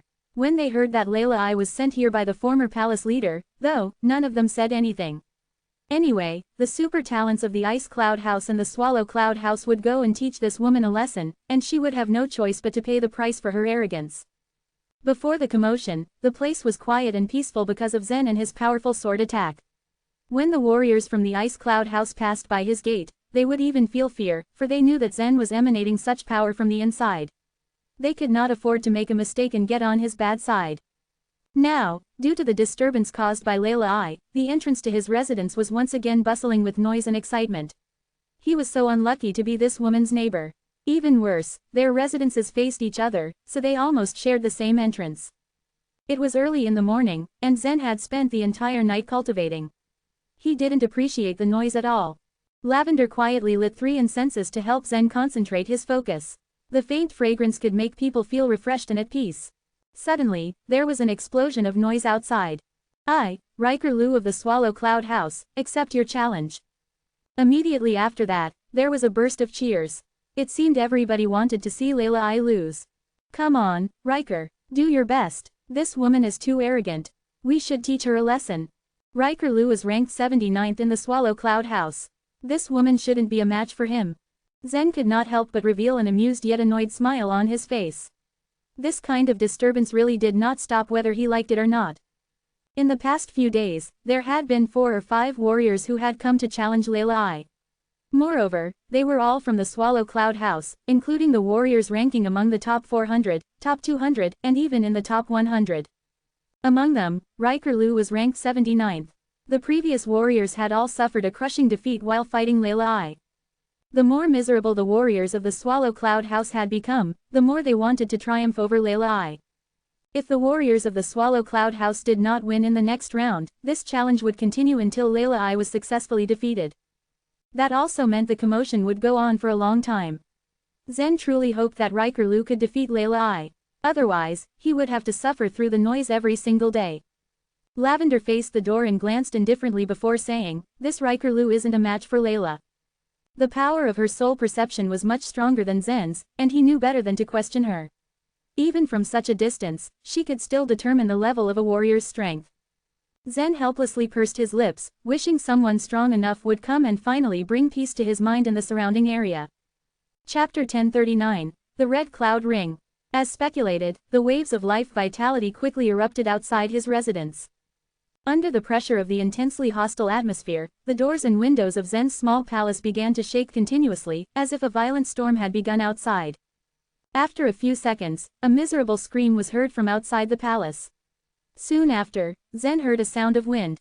He frowned. Without a moment's pause, his palace's door was smashed open by a heavy object with a thud. It was Riker's body that had smashed open the door, effectively crumbling the door to pieces. He had smashed through the front door swiftly. The momentum of his body did not weaken by the slightest extent. Hence, his body crash-landed on the ground and left a messy ditch. After invading through the palace wall and creating a large hole, he flew out of Zen's small palace. Zen stood there alone and felt perplexed as he curled his lips helplessly. This was the second time that such a thing had occurred. The warriors outside the palace sighed. Alas, even Riker has been defeated so easily. Could it be that this woman in the life and death realm is so invincible that she can defeat the warriors of the entire Swallow Cloud House all by herself? I really hope that's just a rumor and someone can defeat her. They sighed as they glanced at Zen constantly. Both Layla and Zen had just joined the Mist Palace, and they had almost blossomed into neighbors. Both of them were life and death realm warriors, but Layla's cultivation base was slightly higher than that of Zen, as she was at the 9th level of the life and death realm, while Zen had just reached the 5th level. Seeing the warriors of the Swallow Cloud House being defeated by Layla, they couldn't help but compare Zen with Layla. The duo were extremely powerful, and those warriors couldn't help but wonder the result of a duel between them. It was a pity that Zen seemed to focus solely on his cultivation and didn't have any intention of challenging Layla. When he first arrived here, he caused a spontaneous chaos only because he took away the Thunderwind Divine Sword. But the disturbance quickly subsided. Everyone was well aware that Zen wasn't the type of a warrior who would constantly stir up trouble. Is there any way to persuade Zen to challenge Layla? No, don't you see that Layla is doing this deliberately? She has quite intentionally smashed Riker into Zen's palace. This was a blatant provocation. Zen was able to tolerate it during the previous attempt. This time, he might still tolerate it, yet again. Our Mist Palace is filled with talented individuals, but now we are suppressed by a woman. What a disgrace. Zen followed the ditch on the ground and walked to the door. At this moment, Layla, who was dressed in cyan, also came over. Before Zen could say anything, Layla uttered, "I will compensate you for the damaged items." Zen frowned. Your meager sum of compensation is not the principal matter of concern here. This is the second time this sort of an incident has occurred here. I'm inclined to believe that you did it on purpose. Layla smiled lightly, but refused to admit to his allegation. I didn't do that deliberately. During the challenges, it would be hard to avoid mistakes and I might cause some collateral damages. I'll get someone to fix the palace for you immediately. Don't worry. Before Zen could muster some words to reply, the other warriors had already begun expressing themselves. This woman is so shameless to lie so confidently. Obviously, she did that deliberately with devious intentions. Earlier, she single-handedly lifted Riker and threw him over here. I saw that with my own eyes. After the warriors finished talking, Zen stared coldly at Layla. Did you just hear their opinions? No, Layla replied with a carefree smile. The Mist Palace has its own illusion space which is specially designed for battles, so you will not get injured while fighting, and you can even unleash your full strength. However, you fight in front of my door every time and disturb my cultivation. What's your original motive behind all this? Zen asked, his eyes fixated on Layla. Noticing that Zen was furious, she curled her lips. It's simple. If you're willing to fight me, I naturally won't bother you any longer. I'm not interested in that, said Zen. How could he not read this woman's mind to deduce her aim? However, he really didn't have the interest to indulge in a battle right now. Layla smiled faintly. Then I'll have to continue disturbing you. I'm afraid I can't avoid mistakes in the challenge and may end up destroying your palace in the process. Hearing this, Zen immediately felt morose. This was like getting into trouble for no reason at all. As she had promised, a craftsman came over to help repair Zen's palace without further delay. Layla's challenge continued without any significant interruption. She would often damage Zen's house during the fighting solely, by mistake. However, after Zen endured her for a few days, the disturbance seemed to have finally subsided. In the past few days, the challengers had higher rankings, including warriors ranking 60th, 32nd, 17th, 9th. The last fighter was ranked 4th in the Swallow Cloud House. The fight between him and Layla lasted for about 2 hours. The warriors at such high level would undoubtedly be a cause of great devastation even if they were to launch a small strike. The reason why Layla had not caused such a great damage in the previous battles was because she had the overwhelming advantage over those warriors, which meant that she had always won with one strike. The 4th-ranked warrior of the Swallow Cloud House was indeed not at all a cakewalk for her, and the damage caused during the 2 hours of combat was unbearable. Zen's small palace was completely annihilated. Not only his house, but the dozen or so palaces where some other warriors lived had all been demolished and crumbled into sawdust. Only Layla's house was still standing strong and alone, as if she had used some kind of secret divine texture technique to consolidate her own house. Zen sat on the only intact floor, but he felt regretful. If he could have anticipated this earlier, he would have duly accepted this woman's challenge. The warrior who ranked 4th in the Swallow Cloud House was defeated by Layla, ultimately. After Layla clapped her hands, she looked at Zen, who was sitting on the floor not far away with an innocent face, and smiled faintly. Her toes lightly touched the ground, and like a little bird, she floated over to Zen. Then she said apologetically, "I'm sorry. I'll compensate you." Zen rolled his eyes as he chose to remain silent. However, Layla's efficiency of repairing houses was quite high. The palaces which had been destroyed were rapidly repaired within a few hours. Because of her fight with the disciple ranking 4th in the Swallow Cloud House, her status had risen rapidly in the entire Mist Palace. Everyone now understood that Layla was probably a strong competitor during the passing the torch. She had already challenged and defeated the disciple who was ranked 4th in the Swallow Cloud House. And the challenge was finally over for good. The top 3 warriors of the Swallow Cloud House were unequivocally exemplary talents from the Supreme Worlds. In order to perform well in the passing the torch, they all began cultivating in seclusion. Hence, they weren't available to challenge Layla amidst the cultivation. Zen also enjoyed a peaceful coexistence during this period of time, without any further disruption of his life from any other source. Layla had finally ceased being a nuisance. Another month passed like the blink of an eye. During this month, all of the warriors had concentrated fiercely on their cultivation, preparing for the passing the torch that was just around the corner.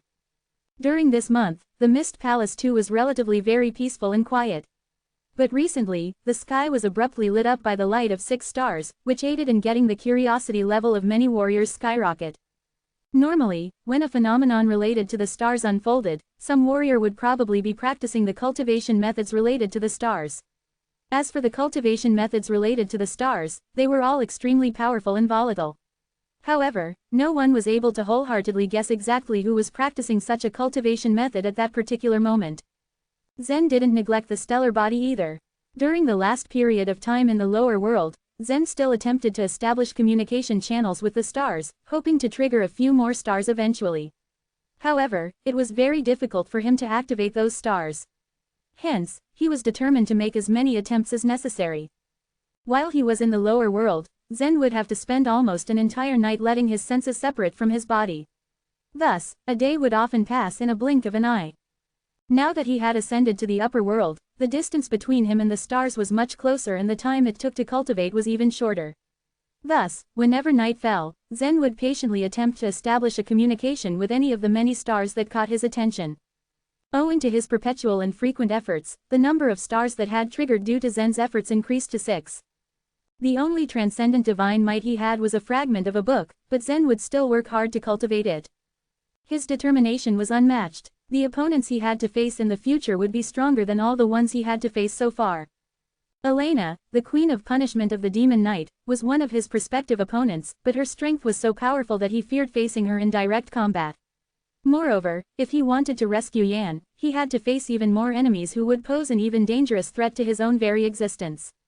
Thus, Zen was left with no option but to continue cultivating without a moment's pause. 1 month later, a frightening voice was heard throughout the entire Mist Palace. Yolanda's figure was like that of a pristinely white lotus, floating all alone in the sky. She said bluntly, "The passing the torch begins."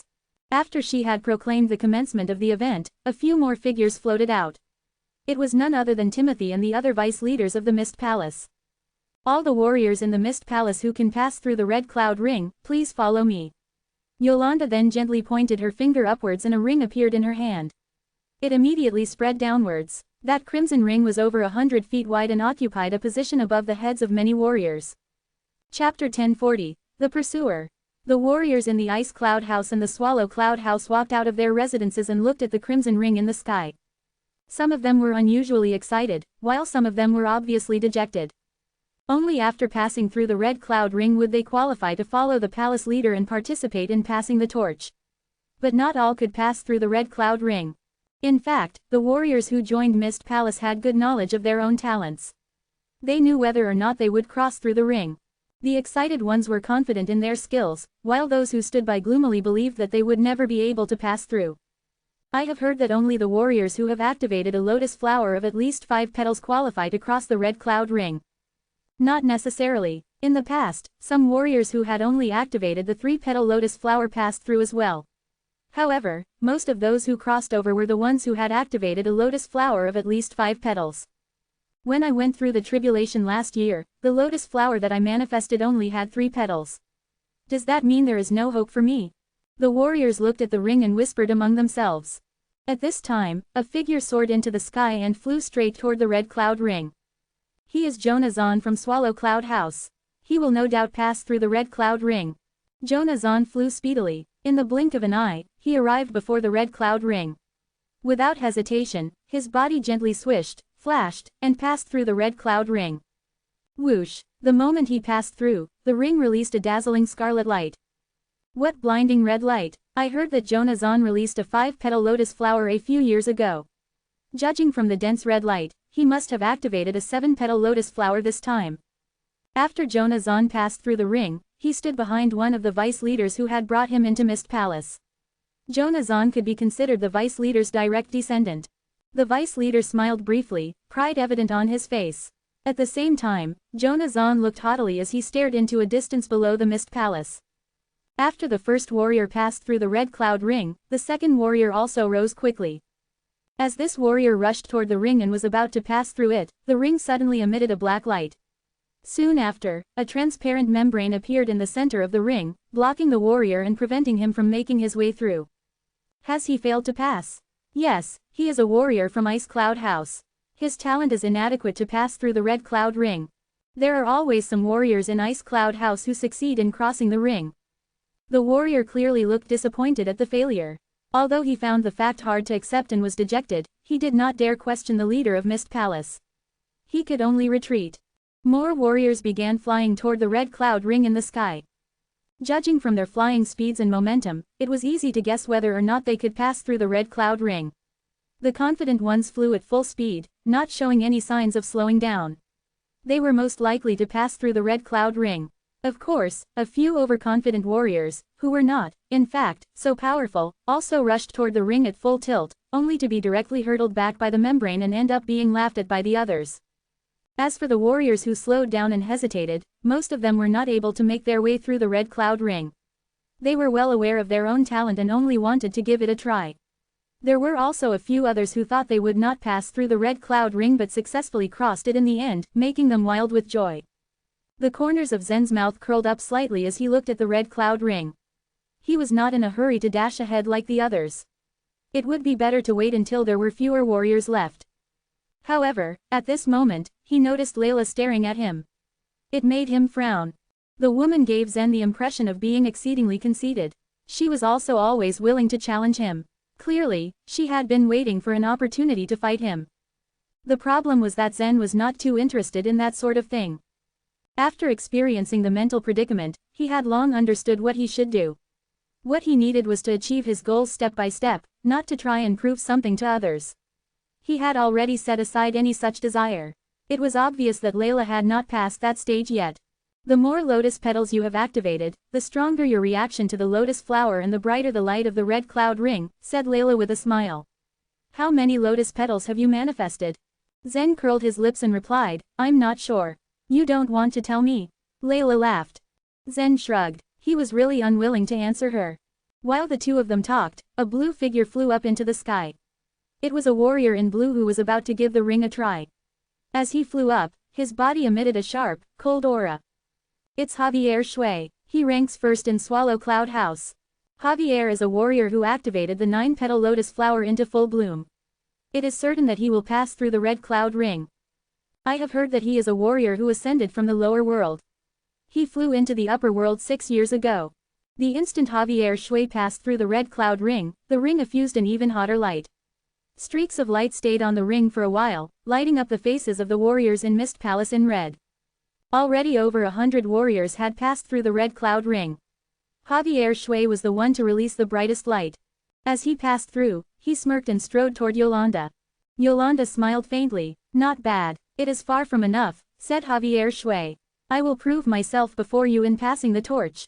Yolanda's expression was a little strange, but she said, stop it now. However, Javier Shui did not listen to her. I joined the Mist Palace because of you. I will prove to you that I can be topmost in this era.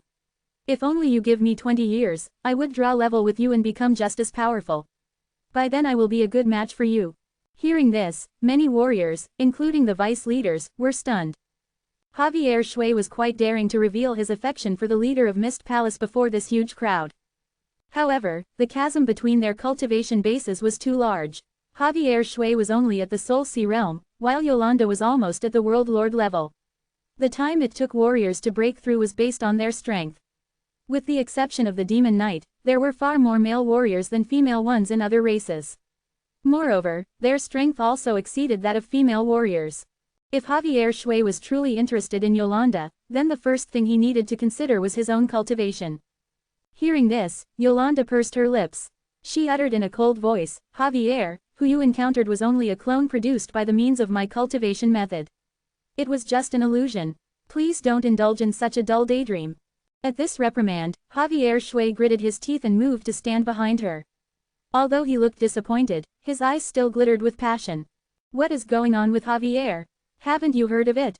When our palace leader practiced the soul split spell, she divided her soul into 1,000,000 parts so they could all train in the lower world.